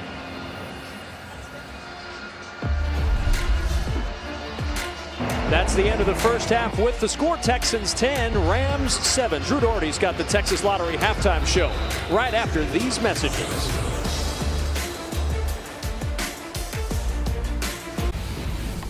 A portion of this broadcast is brought to you by the Texas Lottery. Play the Houston Texans scratch-off today for a chance to win big. And by Mattress Firm. When the Texans win, you win at Mattress Firm. You're watching Houston Texans preseason football presented by Mattress Firm. When the Texans win, you win at Mattress Firm. Texans with a 10-7 lead as we get set to start this third quarter at NRG Stadium in Houston alongside former Houston running back Spencer Tillman. I'm Kevin Kugler. All right, fourth preseason game. We started this broadcast talking about guys trying to make an impression. Who's made an impression on you in this first half? I know you like Johnny Dixon. I'm going to go with that as well because you're buried down in that nice receiving crew and not able to get on the field. But tonight he's been able to do that. A couple of possession catches. Want to see him do something with it after the ball is in his hands. See if he can get upfield vertical. The backs haven't broken out to me. We set the stage with them. I want to see them break out. Higdon and Demarie has got to be able to make a case for themselves. Yeah, Karan Higdon, Demarie Crockett, neither one has been able to get anything rolling in this first half. And in fact, the running game has basically been Joe Webb on a 32-yard scramble. Not much to show from the run department in our halftime stats, brought to you by Reliant. You see 13 yards rushing, now 68 for the Texans. Remember, 32 of those coming on the scramble by Joe Webb in the first quarter. It's been a balanced attack for the Houston Texans. No turnovers, which will make Bill O'Brien happy in a game that has some different combinations. You never know exactly what you're going to find, and what you've found so far is pretty clean football by the Texans in this first half. Yeah, maybe the errant pass, the one underthrown, the interception, obviously that was negated because of the penalty by the Rams. I think outside of that, I think Joe Webb has done a pretty decent job. I was just concerned about what he saw on that play and why it was underthrown. But again, it was a moot point because of the penalty. But I think the Texans, by and large, have done an excellent job of executing. Went on that little schneid about 3 consecutive series where there were 1, 2, 3 and outs. But the ebb and flow, as is often the case when you got different personalities and bodies in the lineup, the execution picked back up again. So now they look like they're flowing a little bit more efficiently. J.J. Watt will join us in the second half here. We'll hear from number 99 as he takes over Drew Doherty's role, interviewing people on the side. You know, sorry, Drew. I mean, we've had a lot of folks send in their resumes, and turns out J.J. Watt is the guy we've decided to hire to do some interview work in the second half. He's getting his game face on right now. I'm sure he's very nervous about this opportunity. He ain't going to take Drew's job. Drew's my man. They're going to arm wrestle for it later on as Prohl takes a knee for the touchback. It's time for the keys to the second half, brought to you by Kroger. Well, it's because it's the situation, the fourth game, and at the final game, it's the last man standing. And this is really more about awareness as anything else. Bill O'Brien understands I'm looking for guys that are smart, that are physical, and understand the context of the situation. Why? Because it ultimately leads to how they're going to perform in real time. And then number two, when you look at the high energy, that's what you need to do, particularly on the defensive side of the ball. You can get away with it on the offensive side, playing with control, aggression. And then lastly, these guys have got to be able to play error-free. Smart football is winning football. John Wolford starts the second half at quarterback for the Los Angeles Rams. And on the first carry, Davis with a big opening, and Justin Davis to the sideline. The first-year man out of USC into Texans territory as he bursts to the 48-yard line of Houston. Justin Davis bent that back like Eric Dickerson, old school, right? Everybody's hugging it and then bending that ball back and seeing running in that vertical style, too. He's shorter, not anywhere in his class as Dickerson, but it just reminded me the flow of that play, hugging it, staying to the front side, and then bending it back. Excellent run. 28 yards later, a Ram first down. We showed you our halftime stats brought to you by Reliant. Didn't show a lot of running game. That was more than they had the entire first half, and that ball just overthrown, intended for Austin Prohl, as Wolford on the roll couldn't connect with the first-year receiver from North Carolina. Well, they'll move him out of the pocket, and then so Wolford has got to understand that you come out of there under control, not under duress. You can square your shoulders up and throw that ball on the run, and that's what they're looking for. Sean McVay is a very creative coach, but in order to make his offense pay off, you've got to be able to execute. Our 1st and 10 line this quarter is brought to you by BHP. Wolford with time, and that one incomplete. A little mustard on that ball, thrown a bit behind Justin Davis, and that'll bring up 3rd and 10. That's another case, back-to-back plays. It's really about execution. You know, Sean McVay understands that his offense is going to work. They're exploiting the underneath coverage here. It's just zone, sitting it down. That should have been a pitch and catch by your back. He gets turned around and not able to make that play.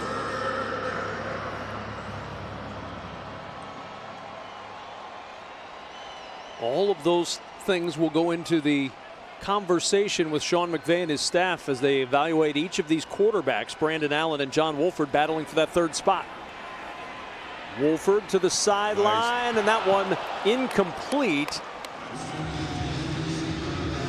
Chris Johnson, the rookie from North Alabama, leaping up to try to pick that one off. Couldn't pull it in, intended for Simba Webster, and it's 4th down. I love the way Chris Johnson came out of his safety position and drove on this ball. Again, the shoulder pump fake, but he was not fooled by it. Chris went up, timed it perfectly. It's a great football move right there now. Good football play. Brock Miller to punt it away. Brock Miller is a left-footed punter. You've seen him tonight. And he's a guy who has spent his career, he's never actually punted in a game, but he goes in and works out with teams during the week when they're ready to face a left-footed punter that week in a game. He had 13 workouts with various teams in the 2018 season. That's football's equivalent of being a sparring partner, but man, It is, you're exactly right. but it's great when you can get guys like that in situations. You know, football has been innovative for years. Everything from piping in noise and sound down on the field from music. Everybody started that about 25 years ago, but you know, now you got any kind of music. You got, you know, metal, you got rap, you got all kind of music playing during practice. They're trying to create an environment that affects the players, or hopefully doesn't affect their execution. You rarely hear opera, though. Yeah, that's true. We may have some offsetting penalties if Walt Anderson's initial indication is true. I heard Nessun Dorma, though, playing a little bit earlier. I'm not sure about that.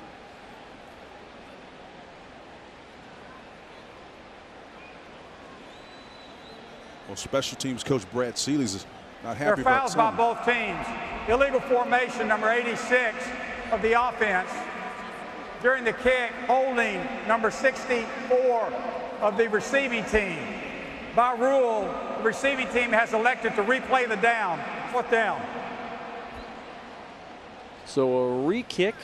Correction. The foul for 86 on the offense was ineligible player downfield prior to the kick. Appreciate that correction. Kendall Blanton does not appreciate having his number called a second time for the penalty. Chad Hansen is still back deep. On to punt again. Still the left footer, Brock Miller. I mean, the number of jerseys and practice gear that he's got in his house. 13 workouts over the course of 1 year alone.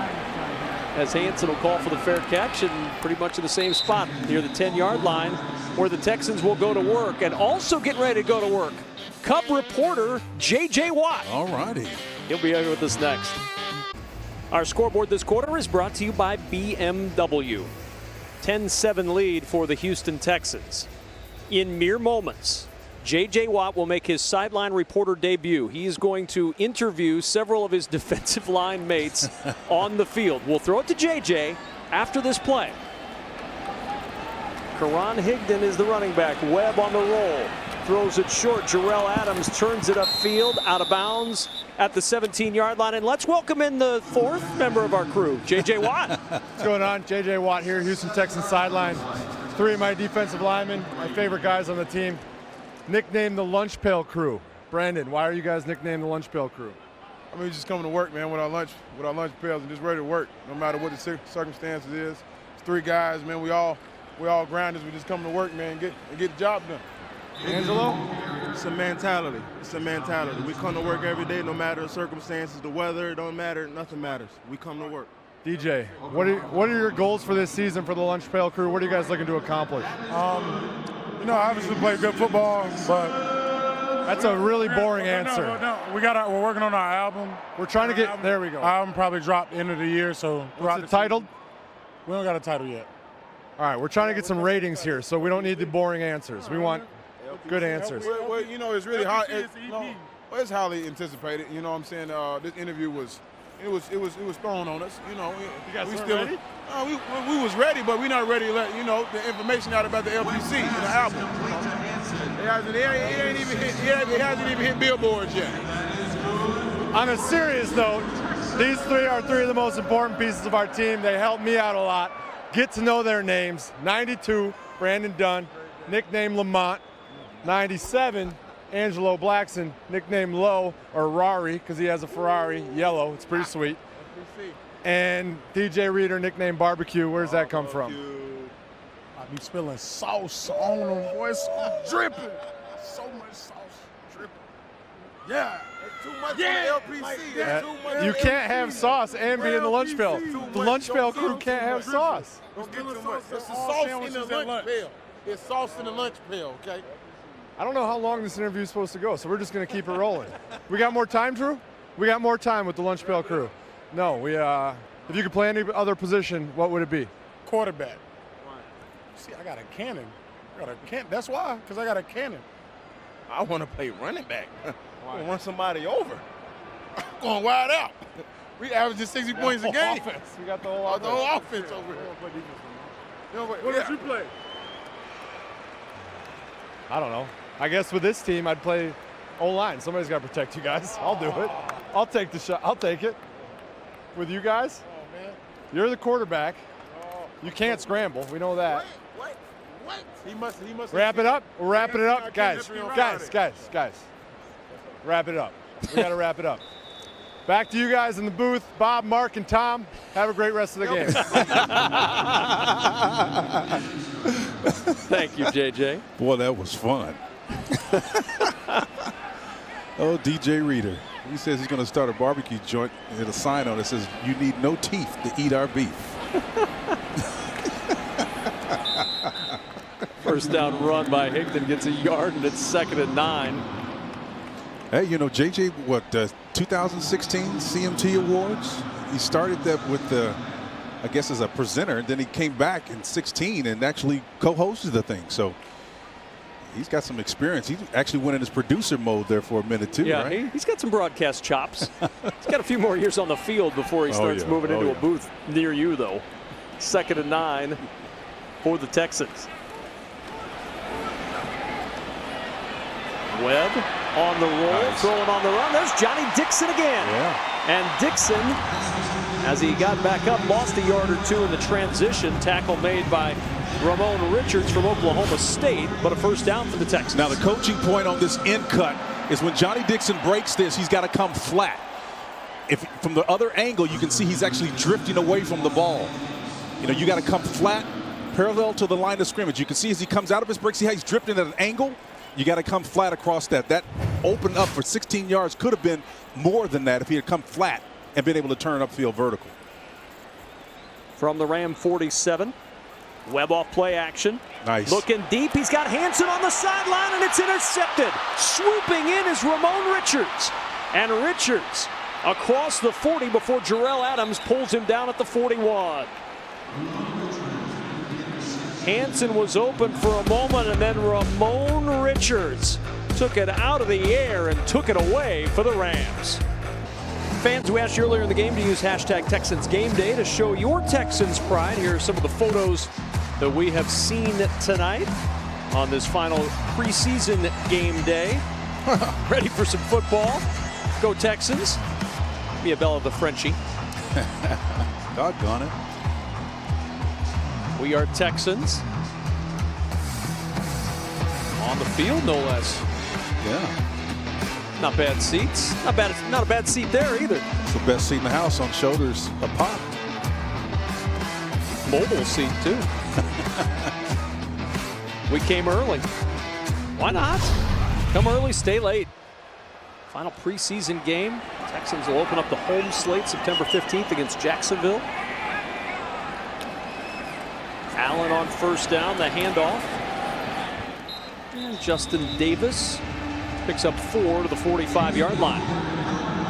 Walter Palmore did a fantastic job of being violent on the close, number 60.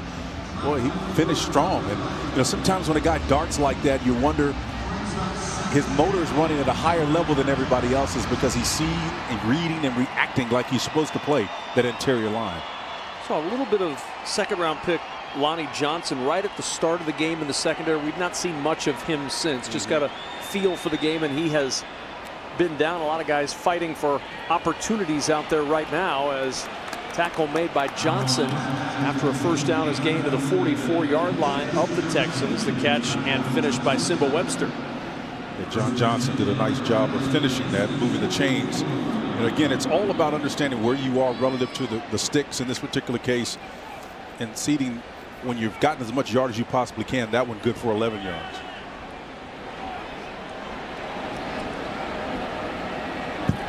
down at the 44. Three-step drop by Allen and the toss to Webster, and Webster tossed out of bounds at the 39-yard line by Xavier Crawford. Sometimes, you know, you're out here with Xavier Crawford, just a nice little out cut. It's a simple route. The offensive player did a fantastic job of turning his body so as to not expose the ball so he could get knocked out by Crawford. But again, the technique often determines how close you are to the receiver. Off coverage by the Texans, 5-yard cushion either side, a little less down by the numbers.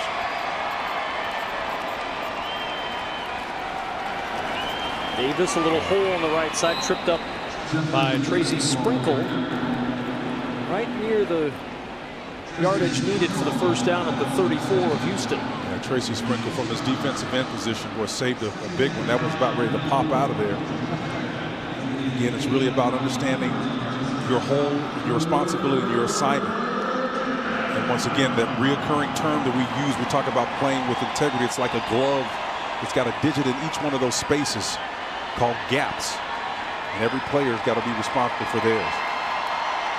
On third down, the quarterback sneak by Brandon Allen moves the chains, and a first down for the Rams.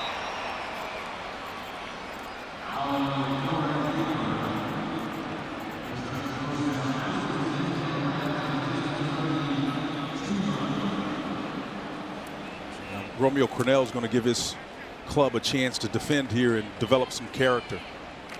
He's been playing relatively soft coverage down here as the Rams have been taking a methodical approach to moving the football. Let's see if he dials up some pressure now with an edge rusher and 5 on top. First down from the 32.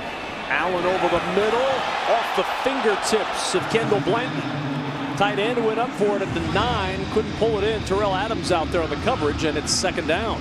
Allen did a nice job of putting some air underneath that and then dropping that over the top of the coverage. You had kind of like a zone blitz combination look with a deep defender dropping to the center of the field. Excellent defensive call on Rack's part. Texans had it defended, but that ball was placed exactly where it needed to be. Yeah, Brandon Allen was a 6th-round pick by the Jaguars back in 2016. Didn't play in his rookie season, and then spent all of last year on the Rams injured reserve list. Or on the practice squad, rather, 2017 on IR for Allen as Justin Davis is tripped up at the 31. That explains, though, why he seems comfortable, and he's got a nice touch on the ball. You know, a lot of time guys, if they're not quite sure about distance and relationship and the personnel involved, they don't show that kind of sense of command and control. He looks solid back there, man. 9 for 14, 93 yards. Couple of interceptions, at least one of those you'd say not his fault. It was tipped and deflected into the arms of Jesse Annabonum. Tipped off his own receiver's hands. 3rd and 9 at the 31-yard line. Allen with pressure up the middle from Davin Bellamy.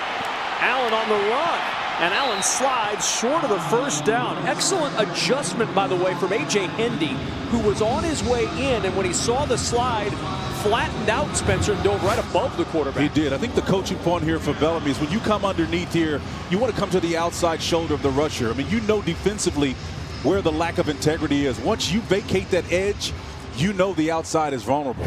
So you've got to affect the quarterback in that way. You got to work upfield through his outside shoulder and always maintain leverage. 4th down and 3, Rams will go. From the Texans 25.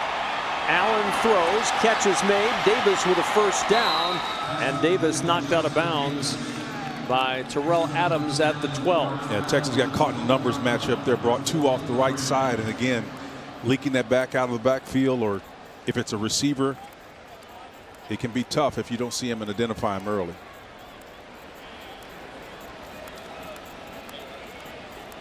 Coming up on 6 minutes to play in the 3rd. Sean McVay's team looking for the lead here in this final preseason game. They'll open at Carolina before they open their home slate with the New Orleans Saints. Here's Davis. Picks through an opening and works his way to the Texans' 6-yard line. Rams showing one of their favorite passing formations, and you know, every formation, every play sequence, you have a counter to it. and it's the ability to pass or do the opposite of what they know your tendency is in that. Sean McVay is one of the best in football at doing that. Davis with 11 carries, 53 yards now. It's mounting up. Second down and 5, 12th carry of the night for Davis, and Davin Bellamy makes that nice play at the 4-yard line. See, now when the play is away from you, you can come hell-bent for election as Bellamy did on that play. Outstanding job of him coming on the outside of this play. He knows the ball is running away from him. He didn't have to worry about maintaining leverage on the backside. Bellamy, excellent football.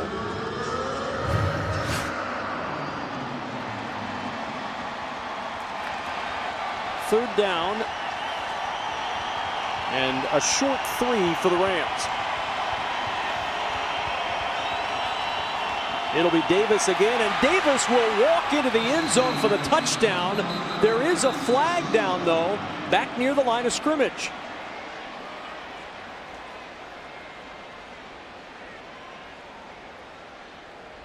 Offside defense, number 42, lined up in the neutral zone. That penalty is declined. The result of the play is touchdown. Jermaine Ponder lined up in the neutral zone, and Justin Davis scores the touchdown. Well, clearly, excellent blocking here. The Texans just got caught out of position, weren't able to close, and it was the movement inside that really got the Texans caught off balance on that particular play. Matt Caskey and company did a fine job of flushing all of that blue jersey down inside to create a backside door. Justin Davis has done some nice things. He is certainly not without talent. First year, third year guy out of USC. When he left USC, he was number 12 all time on the USC rushing list with over 2,400 yards rushing. Think about some of the backs that have wandered through USC. If you're in the top 20 of that list, that's a pretty good college career. That's incredible. You're talking the Charles Whites and, you know, obviously going old school. A lot of great players. So let's see how the Texans handle this from a situational standpoint on defense. The Rams going with the teacup formation out here. This is a classic conflict. You have to sort that out as a defender. Allen to the air, and that one incomplete, and there's a flag. Terrell Adams tried to sort it out like a plow sorts out snow on the ground, just moving through everything. And that's why that formation is designed. You know, you got a big 50. Pass interference, number 50, defense. Foul occurred in the end zone. All we placed at the 1-yard line. What we tried. Now, as good an athlete as Terrell Adams is, when you get that T-form formation, see the Texans trying to sort it out. The communication up the top, it has to be clear.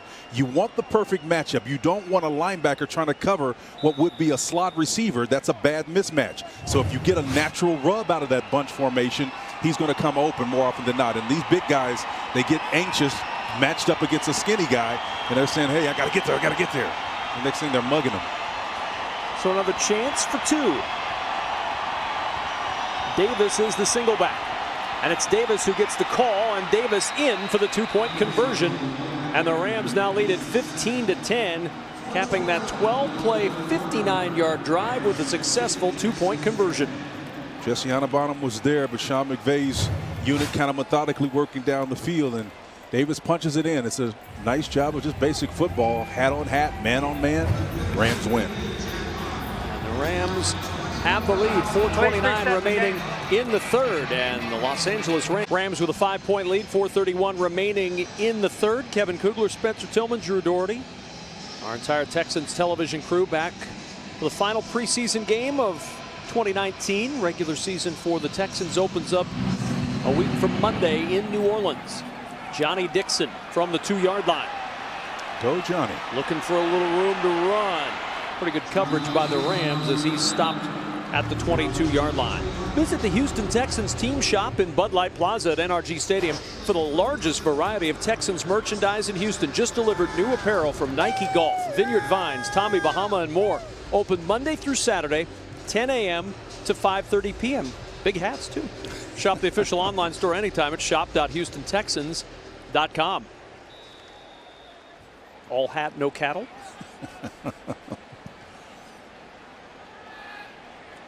Or just all hat. just all hat. That's a Haas Cartwright hat right there. nowhere to go. Crockett got to the outer edge, and Marquise Copeland, the rookie from Cincinnati, right on top of him to make the stop.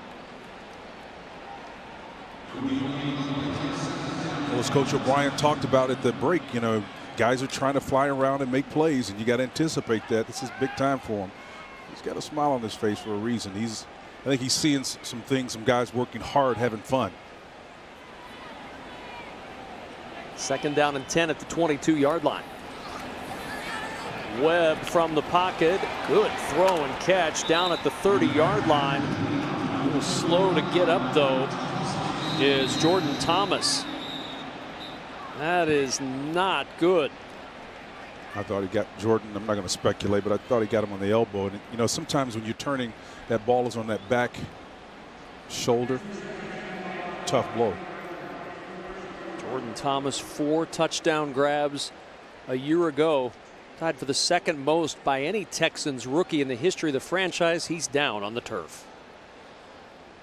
I know Texans fans were holding their breath a little bit as we went to break, but the good news is Jordan Thomas got up and ran off the field under his own power. He looks to be okay on the sidelines as we watch the play again.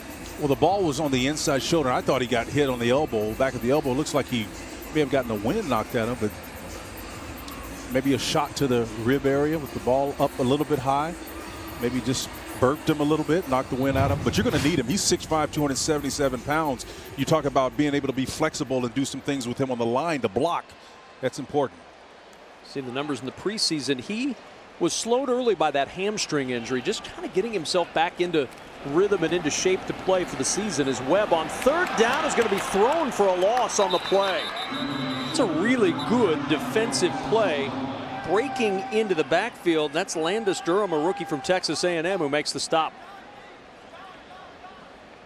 No, Wade Phillips likes that. Yeah, he really does. I think the Texans had an off tight end coming around the opposite direction to try to block for him, and that was a design call play.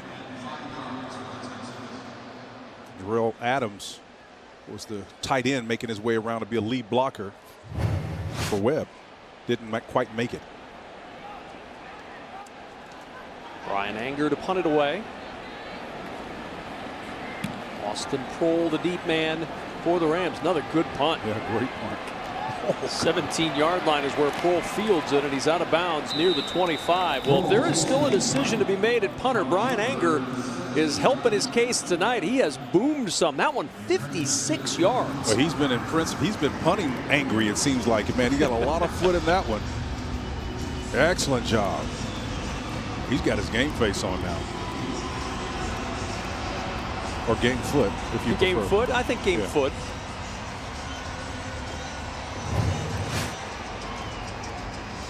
A little short hitch step there. And after having one block the Texans did against the Dallas Cowboys, you know, you start checking everything. That was really a busted assignment between the personal protector and the rookie Gillespie outside. But Wolford able to step away from pressure, finds Jonathan Lloyd, the rookie from Duke, as we check back downstairs with Drew Doherty. You know, the first 3 preseason games, I had my good buddy John Harris with me. Now I got my good buddy DB Sidhu of HoustonTexans.com, Texans TV, Texans Radio. You do it all. We are going to be very, very busy pumping out content all autumn long, aren't we? Yeah, it's not only the start of the regular season next week, it's the start of regular season programming for Texans TV, Texans Radio. Kicks off Tuesday night at Fuddruckers, Texans Players Show. And then Extra Points at its new time, Saturday nights, 11 p.m. on ABC 13, followed by Texans Buzz, which you co-host with me. It's probably the most fun we have all week besides game day. Amen. We have a good time. So it's basically an hour of Texans content after the game, the college game finishes, and then the local news. So we'll be on for an hour. And then in that college game, we'll have a Texans timeout, little minute. So it's going to be fun updating folks on the news of the week, Texans-wise, pre-gaming or previewing the game that's to come. But what's got you most excited about some of these players when they're in front of the mic? You know, I love seeing the players, what they're like off the field, because it's a side of them that we get to see often in the locker room. And I think that with all of our content, you get to see original stuff like on Texans Buzz, on HoustonTexans.com, players interviewing each other, having fun with each other. We got a lot of surprises in store this season. I'm looking forward to it. You know, we saw JJ doing it a little bit earlier, interviewing his teammates, but he's got to get in line. There's a few guys in front of him that are probably going to be doing the player interviews in the locker room. Am I right? I just critiqued him on the radio sideline. I said he did well He's engaging, but when you told him to wrap it up, he went a little bit long. He also threw it back to Bob, Mark, and Tom. I don't even know who those people are. A lot of work to do. I don't either, and I'm not going to throw it back to Bob, Mark, and Tom. I'm going to throw it back to my good pals, Kevin and Spencer. DP, can't wait to work with you. It's been fun. Thanks, Drew. Thank you, Drew. And if you're not following DP's content, you really great. should. It's so good, and she does just a terrific job. They all do, really, with their stuff on Texans.com, Texans TV, Texans Radio, as the flag's thrown on A.J. Hendy on the tackle on the sideline. But DP and Drew and John Harris. Tackle number 45, defense. 15-yard penalty, first down. They do so much to keep you engaged with this team all season long. A.J. Henry's going to get called for holding here, but the Texans, as you talked about, that content holds your attention, and it's impressive too. I mean, DP does a great job of working in a way that she just arms those guys. You know, they trust her. You get great content out of them, stuff they wouldn't tell another guy, but they just, or anyone for that matter. She's just so good at what she does. Enjoy their content. So after the horse collar tackle down to the 18-yard line, Rams trying to tack on some points to that 5-point advantage. Matt Colburn, the running back, he'll get the carry, and tripped up in the backfield by Jesse Annabonum. We talk about rising stars. Jesse Annabonum, the rookie from Maryland's had himself a night, an interception. We've called his name a lot. He has been very busy indeed as we've reached the end of the third quarter. 1 quarter to go in the 2019 Houston Texans preseason. The Texans down 5 after 3. Tonight's broadcast is brought to you by Xfinity, and the fourth quarter about to get underway here in Houston, with the Texans trailing the Rams 15-10. Rams with a 2nd and 10. The ball at the Texans' 18-yard line. Matt Colburn, the rookie from Wake Forest, in the backfield. He gets the carry for the 2nd straight carry. He will be stopped short of the first down, that at the 15-yard line. A pickup of 3 on the play. Another excellent job of Davin Bellamy turning that play inside. Colburn got what he got, but ultimately he had to go there because of the edge was set about 1.5 yards on the Rams side of the line of scrimmage, and that's basically funnel them into the traffic. Good defense.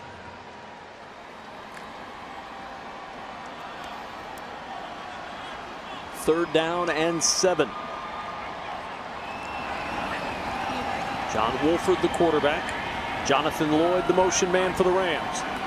Wolford looking for Lloyd, and the incomplete pass will bring up 4th down.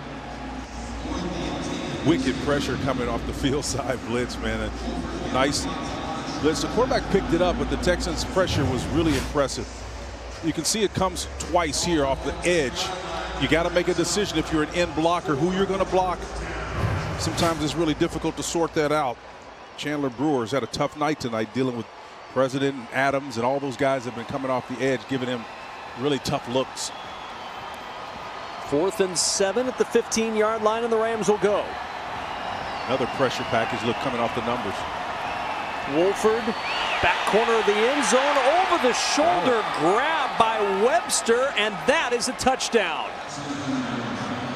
Simba Webster from 15 yards out, and beautiful touch on that ball from John Wolford.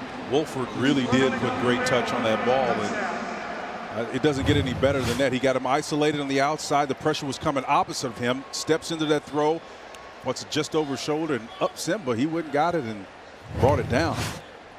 Wolford, one of the guys who spent some time in the AAF, the very short-lived AAF, quarterback for Arizona, threw for over 1,600 yards in that brief stay among the football world that the AAF had. But over 1,600 yards throwing, though, and had a 63% completion percentage as well, and which ain't bad.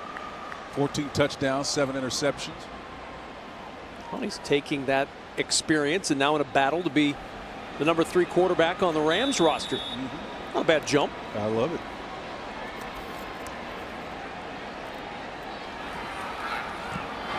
And the extra point up and good from Brock Miller.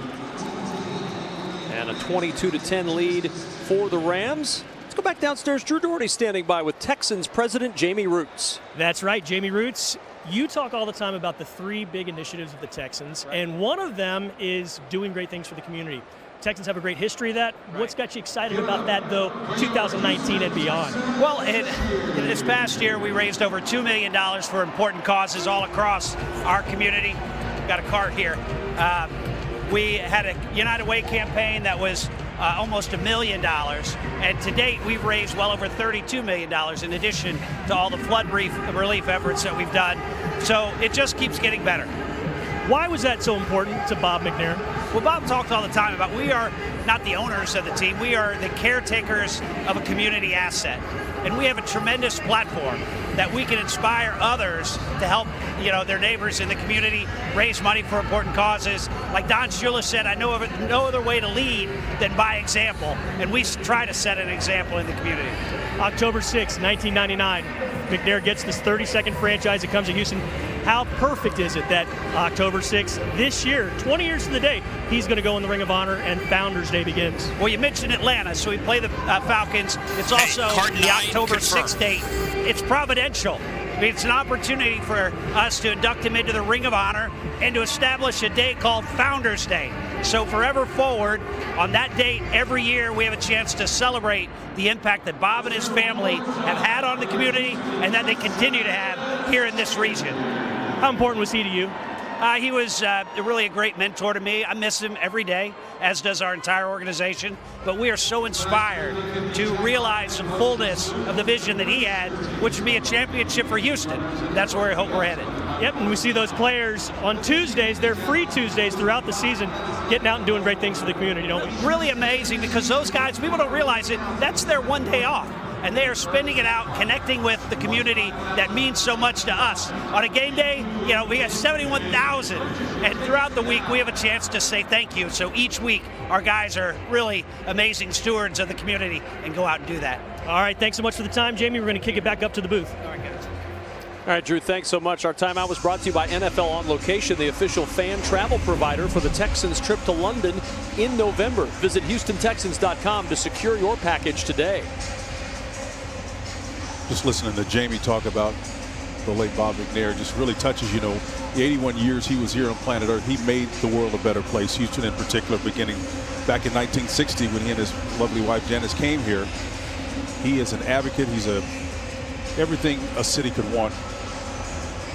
And the legacy he established through charitable giving and helping out the city of Houston and the surrounding community is going to last for generations to come, which I know would make him happy. Vincent Smith with a little bit of a seam, and Smith with a good return across the 40-yard line, but flags fly behind, and a hold is going to bring this return back. Now, it'll be disappointing that it comes back, but when you look at this from up top, Vincent Smith did an excellent job of showing us his speed and his will to want to go up and get vertical, not afraid of contact and getting there. During the return, holding number 36, receiving team, 10-yard penalty from the spot of the foul, first down. I just love it when players understand that everybody's trying to funnel. That's a textbook way of how to beat coverage. When you know they're squeezing the field to one side or the other, it's a directional kick. Set them up, go vertical, and then bounce it back, either to the inside, in this particular case if you're on the boundary, or if you're in the middle of the field, go left or right hard.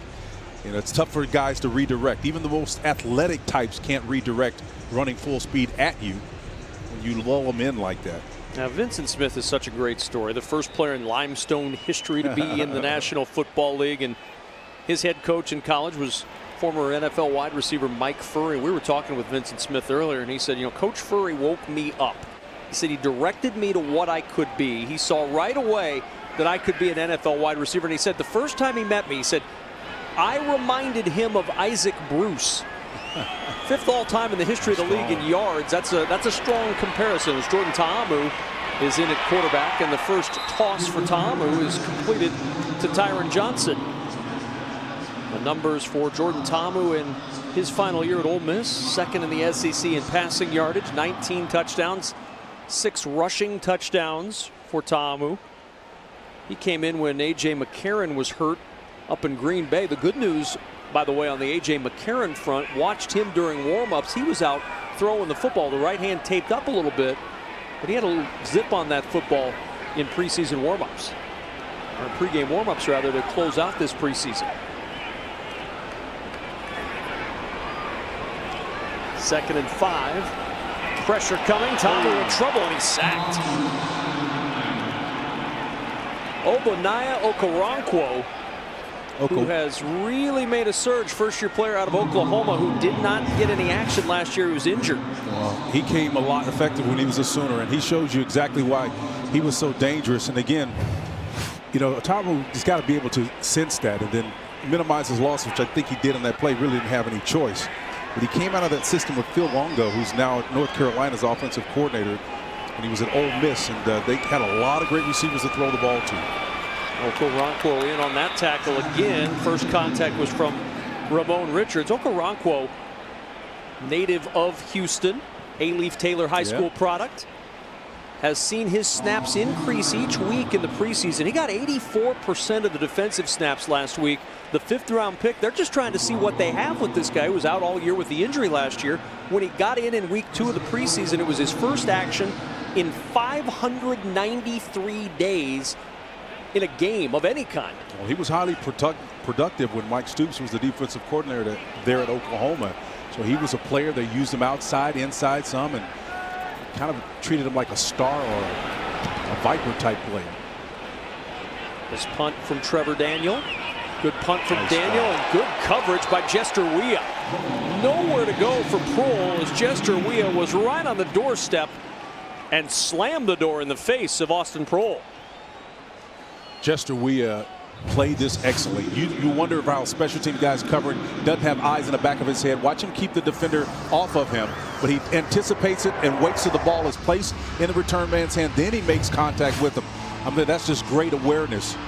Brad Seeley is honoring him for that. He's going to show him on the little iPad there exactly what he needs to do and why he was able to be successful on that play. Well, and you heard Bill O'Brien tell Drew Doherty leaving the field at halftime, special teams is going to play a big role in spots 30 through 53 on that roster. Jester Weah making a big special teams play there. From the 33 on 1st down, and not much room for Matt Colbert, and a flag in late at the end of the play. And Jesse Annabonum still down for the Texans. He's going to be slow to get up. That was a major collision. Holding number 76, offense, 10-yard penalty, still 1st down. That's Abdul Beecham just added to the Rams roster. And Bonham pounding the turf a moment ago in frustration. Yeah, that. Want to win 2 tickets to the Houston Texans home opener against the Jaguars on September 15th? It's easy. Just keep watching the game. We'll announce the Mattress Firm Rising Star during the 4th quarter. Later on in this quarter, and tell you how to enter. There are many candidates. During breaks, I'm lobbying Spencer Tillman for names that should be thrown out there. And the guy who unfortunately is being tended to on the field right now, Jesse Annabonum, is a guy who has been a real star tonight for the Texans on defense. He's been quite active, and he's been assignment conscious and aware. And right now he's frustrated and not able to put as much weight on that. Although he's stalwart, he's going to try to get off under his own power, but he's got Cap there and Dr. Lowe with him. That's about as good as it gets. So they'll be taking care of him. See a little frustration, though, on the face of the rookie from Maryland. Yeah, he'll be fine. He's played a solid game tonight. Had an interception. Called his name in the backfield several times. See if we can see anything here. He just kind of got that knee rolled on, and guy came across the top of him and was kind of in that prone position. Yeah, Matt Caskey kind of flopping back on top of him. I say flopping at 325 pounds. That's a lot of flop. 1st and 20. Colbert spinning away. Caught from behind by Walter Palmore. Another guy whose name we've called a few times tonight, the rookie from Missouri. Yeah. Jamal Davis, though, was outside, though, played great containment and turned that play back in. That's one thing that's been consistent tonight on some of those plays where the Rams like to bounce it and spill. Haven't been able to as readily because of the edge play of the Texans. Been pretty good tonight. The 1st and 10 line this quarter is brought to you by First Community Credit Union.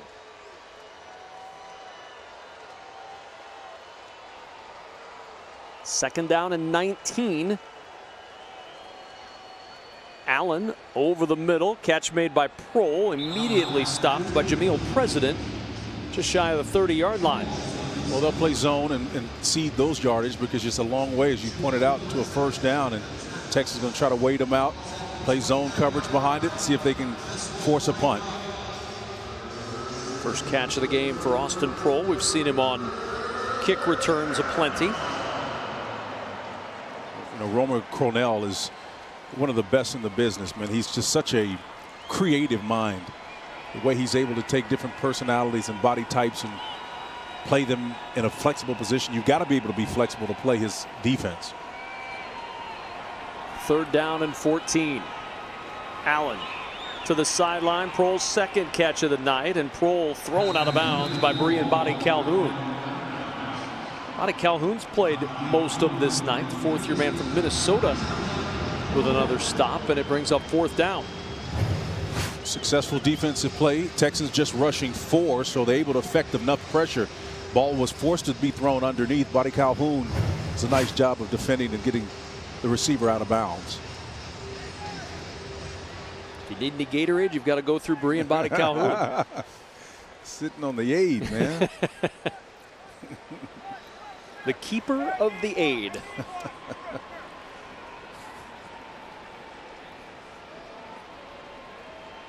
Looks like the Rams are going to use a timeout before this punt. Either that or they'll take a penalty. There's the timeout.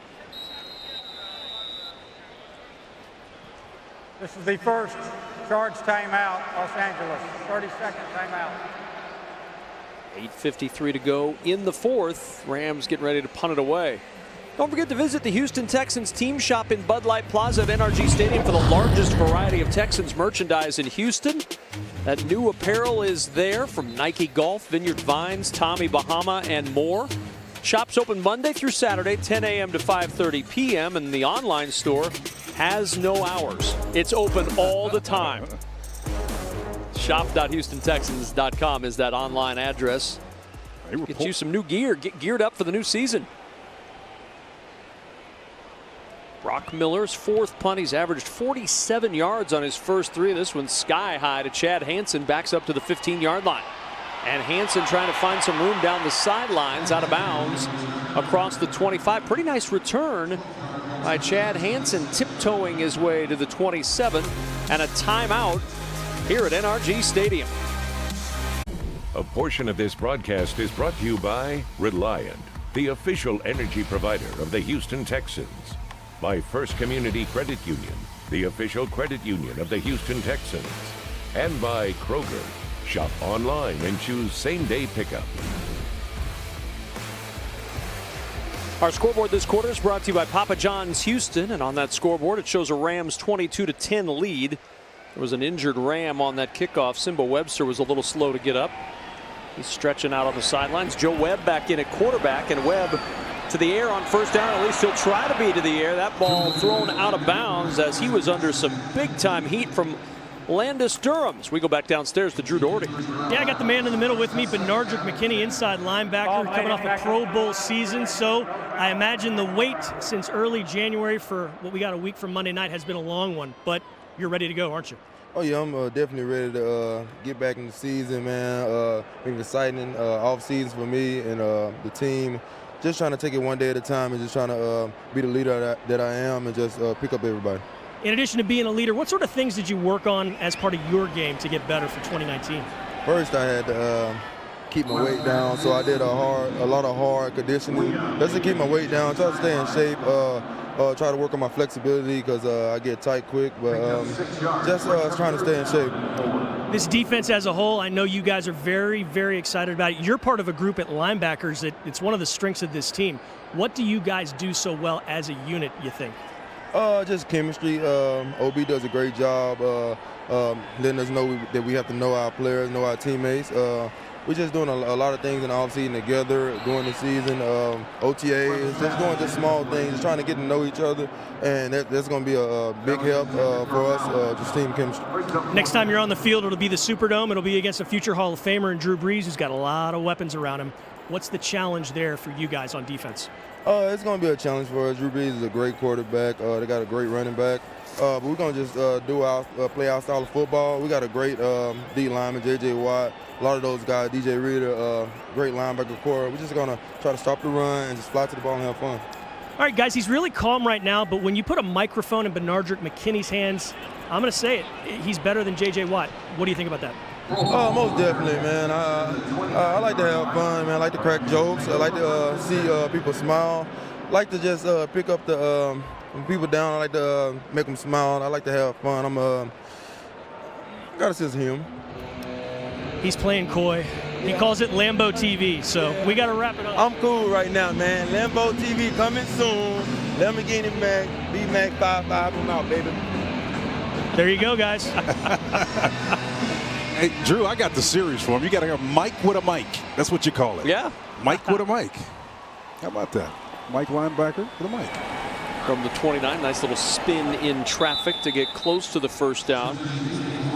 Justin Davis. And this defense is certainly poised to carry the Texans a long way this season. And you see the improvement from 2017 to 2018. Romeo Crennel still has that magic touch. Well, he does have the magic touch, and I think the statistic where it shows up most is the fact that they were third against the run, and then that's where all good defense began. Being able to curtail and minimize the run so that you create, again, those run-pass conflict scenarios and win first and second down and force the hand of offense, then you can play a little bit more flexible on the back end defensively. Helps to have that guy you just saw on your side, too. Helped. Healthy J.J. Watt makes every defense better, makes every offense around the league worse. First down to the 42-yard line. JJ's great, you know, and it takes a team, and there are a lot of guys that facilitated success up front, and if they are able to get to that second level, that's where Benardrick McKinney comes into play. You know, he's got great range at 6'4", atypical height for an inside linebacker, but he's long, he's big, he's fast, even though he talked about trimming down a little bit. I think he's an impact player, the exact type of player you need to play this scheme that Romeo Crennel has perfected. Benardrick McKinney doing the media tour tonight. Now with DP on the radio. From the 42-yard line, Wolford the give to Davis. I got a little hold in there, 84. And you can tell because Jamal Davis, that's a veteran play by the rookie from Akron, threw his arms into the air to say, I am being held. Romello Brooker wouldn't let him go. First down. Sometimes when a guy's trying to disengage, officials are looking for that because they know, you know, a lot of these officials know football too. You were talking about David Boston. His dad plays, or rather his official, and David played the game, and they know too. So he's trying to disengage. He can't get away. His arms in the air like he was being held up. Away, man. Jamal Davis is like, good goodness, are you going to call this? Throw a spotlight on that out there. I'm being held. First down and 20 back to the 32-yard line.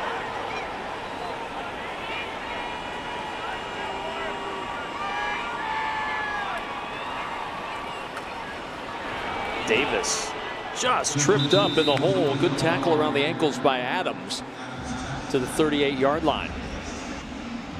They've been finding some success on these bend back plays, have the Rams, and so you got to be really careful. If you're Jamal Davis and anybody that's charged with the responsibility of anchoring the backside, don't think for a minute that won't bend back, particularly against a fast-flowing defense like the Texans are.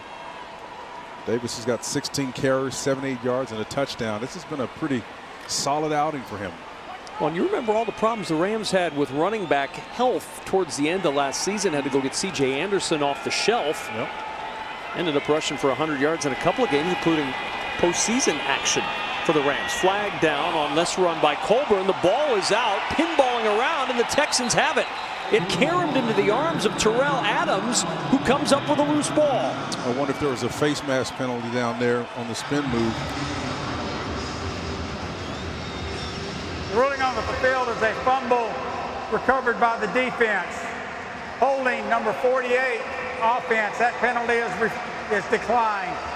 First down, Houston. Timeout. Terrell Adams is taking that ball home. Not letting it go. It's his new pet. Why not? There's somebody Jarred loose and scooped up by the Texans. Good hit by Javi Edwards. 5:04 to go in the fourth quarter, and then the real decisions begin for Bill O'Brien and his coaching staff. The active roster cut down to 53 players by Saturday. Waiver claims end on Sunday, and then practice squad signings begin. That's where decisions have to be made as the Texans go into work here. And a good run by Josh Ferguson, who gets it all the way down inside the 25 to the 24. Jake Gervais there to make the stop. Now remember, before the acquisition of Duke Johnson, we thought that this guy was going to be the guy that would be the third down guy. Then everyone liked him, including Bill O'Brien. I thought we had pretty much anointed him the third down specialist, but when Duke was signed, that changed things a little bit. O'Brien giving him a chance to make a case. From the 24. He's quick through the hole, though. He is. Good speed all the way around. 4.48 the time in the 40. And Bill O'Brien raved about him after off-season workouts.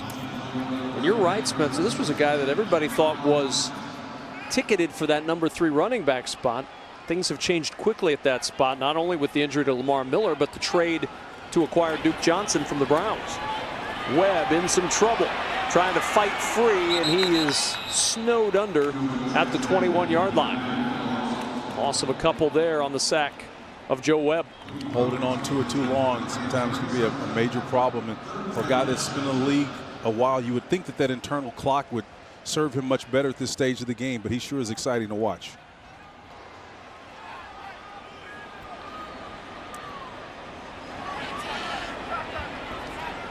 Third down and 7. Webb trying to hit his tight end, Jordan Thomas, who it's good to see out running around again after he was dinged up earlier, but he couldn't connect, and now fourth down. Yeah, that one was low and away, and Thomas, his big frame couldn't go down there and pluck that one up. He's a big guy, 277 pounds, to go down and try to pull that. Watch how low this ball is. Probably should have been caught. It was low, though. So fourth down in a 22-10 game. Texans will go for it.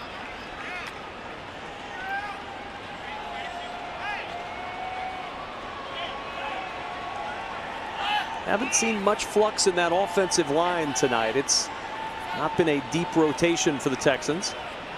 Webb trying to get away on fourth down, and he's pulled down by Landis Durham. The rookie from A&M yanked him down at the 19-yard line. Down by contact. And Webb a little slow to get up. The line to gain. Ball goes over on downs. Oh boy. That's not good. Joe Webb has made a career for himself, not only with his ability at quarterback as a third option, but special teams. He's been a wide receiver in this league. Been a jack of all trades. And you don't like that.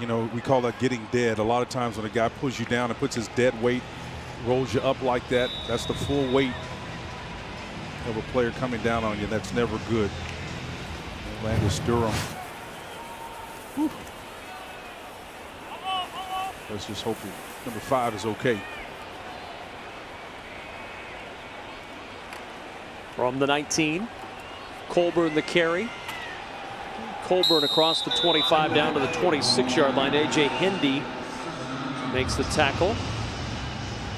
As they look at Webb, it's one of the rare cases where Texans have been able to not set the edge, but this is a more pressing issue, in my opinion, with Webb, because he's such a contributor on special teams. And an injury to him could have a cascade effect in terms of quarterback and what you do on special teams as well.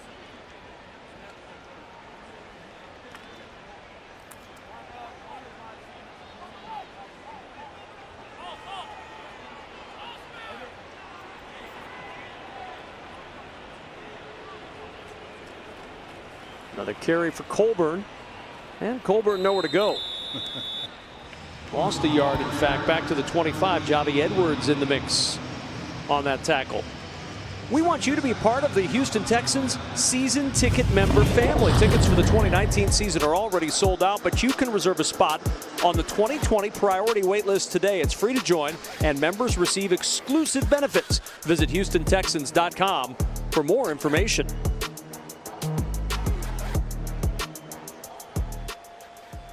And we will slide to the 2-minute warning. 2 minutes to go in the 2019 Houston Texans preseason. Texans down 22-10. And it's that time to announce the winner of your votes for the Mattress Firm's Rising Star. It's going to be Johnny Dixon. My broadcast partner is excited about that. We had a pretty good day. He's buried on that receiving, maybe 5, possibly 6 that they'll keep. He's sitting there laboring hard, but he's got a pretty nice day. 4 receptions, 40 yards. I think he acquitted himself exceptionally well today. Go to abc13.com and enter for a chance to win 2 VIP tickets to the Texans regular season home opener on September 15th. Good luck, everybody, and hopefully you'll have a good day. Not so much like Webb, but Dixon, therefore. Boy, I hate to see that. Player. Joe Webb leaving on a cart. Tackled late in the 4th preseason game. Headed off the field. Colburn stopped at the 27-yard line. Tracy Sprinkle on the stop, and that'll bring up 4th down. Again, I know Joe Webb is your 3rd quarterback, but he does so many things. I think you're going exactly where I was going with the McCarron, making his way back from the thumb injury, and hasn't done anything all preseason with the injury. You've got Jordan Ta'amu, who was added after the injury to A.J. McCarron, but the impact is felt not only in the quarterback room if Joe Webb can't return, but on special teams. That's right. And you watch this Texans team in the regular season, more often than not, you see 5 flying down on a kick or punt return and making a play or 2. Bill O'Brien was talking to us just yesterday about how you build the anatomy of a team, and that's one of the key parts that you're looking at, the special teams players. And yeah, he can play receiver. He can go down and cover kicks. Even at 32 years of age, the guy is an unbelievable freak. He's one of those bizarre guys that's got the ability to do a lot of different things. Well, and with the new rules changes, with no wedge blocking, you got to be more of a man-to-man situation. Joe Webb fits that mold perfectly. Absolutely. With his build, with his athleticism. It's a big loss for this team if it is as serious as it looks when he leaves on a cart. Now, the good news is Zach Fulton left on a cart last week, and that is a relatively minor injury, so hopefully that's the same thing with Joe Webb as Johnny Dixon fields the punt and is buried at the 36-yard line with a flag down. Well, the next time these Texans are on the field, it'll be for real. It'll be in New Orleans, and get to see this team and see if they can build on that division championship from a year ago. With the retirement of Andrew Luck, this division has had a massive sea change over the last week. Unsportsmanlike conduct, number 10 of the kicking team. Went out of bounds, did not make an effort to come back in bounds. That'll be a 15-yard penalty from the end of the run, 1st down. That's Jonathan Lloyd. The AFC South champs a year ago, the Texans, with that 1-game lead in the division that eventually turned into the win over the Colts, and with no Luck in that picture anymore, well, the rest of the AFC South, Titans figure to be in the mix. Of course, the Jaguars have gone out and gotten themselves a new quarterback in Nick Foles, who has had a certain amount of success in this league. And I circle that because they play great defense too, and when you combine the two, they can make a quantum leap, and that's a team that really concerns me, irrespective of what happened in Indianapolis. Well, and you look at where the Colts were a couple years ago when Luck was out. They were not a very good team. They've done a lot to build around Luck over the last couple of years. This is a much better team that he leaves behind. Is it good enough with Jacoby Brissett to be a factor in the division? A factor, yes, but will they win it? I don't know.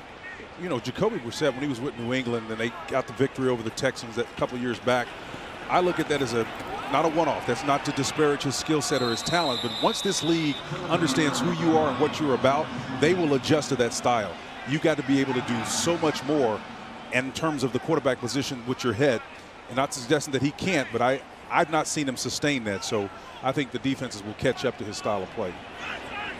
Jarrell Adams with that 9-yard reception from Ta'amu. Ta'amu to the air again, right back to Jarrell Adams. Adams with the 1st down to the 32 of the Rams. Clock will continue to run, 35 seconds and counting to go in the 4th. Take a shot on the corner route. Johnson, the receiver, to the top of the screen, along with Johnny Dixon, who's in the slot to the top. Look in that direction. airing it out, looking for Tyron Johnson in the end zone, and it's incomplete. There's a flag. Yeah, there's going to be a flag, but Tyron Johnson's got to kick himself because he let that ball climb on him. You have to go pluck that ball and pull it out of the air to give yourself a second chance to catch it on the carom. Darius Williams on the coverage. But everybody's walking upfield. Is Johnson going to be the one flagged for interference here? Pass interference, number 13, offense. 10-yard penalty, still first down. Obviously a good eye partner. Obviously a reason why he was able to get separation. We know he's fast, but again, the push in the back, that's what allowed him to get separation. But you see, again, he was going to get called for the penalty, but he breadbasket that ball in the corner end zone. You never want to do that. Miko pluck it out of the air. He allowed the defender to pluck it out, and had he not pushed off, and it would have been a touchdown, it would have been denied because of the penalty.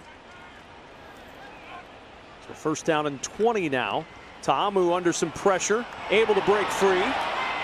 Ta'amu will throw it down the sideline, and that ball's knocked away. Vincent Smith came back and actually played the role of defensive back there to knock that one away from the two Rams that were in the area. Yeah, if Ta'amu was able to get his feet set and throw that ball up, he could make it. I've seen him make that throw in college many times, but he just couldn't get, because of the pressure, his feet set. You can see he's under duress here, and he never really squares his shoulder.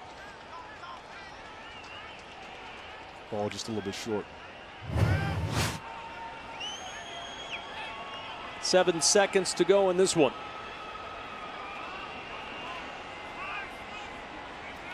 Sprint left. Throw it up the end zone.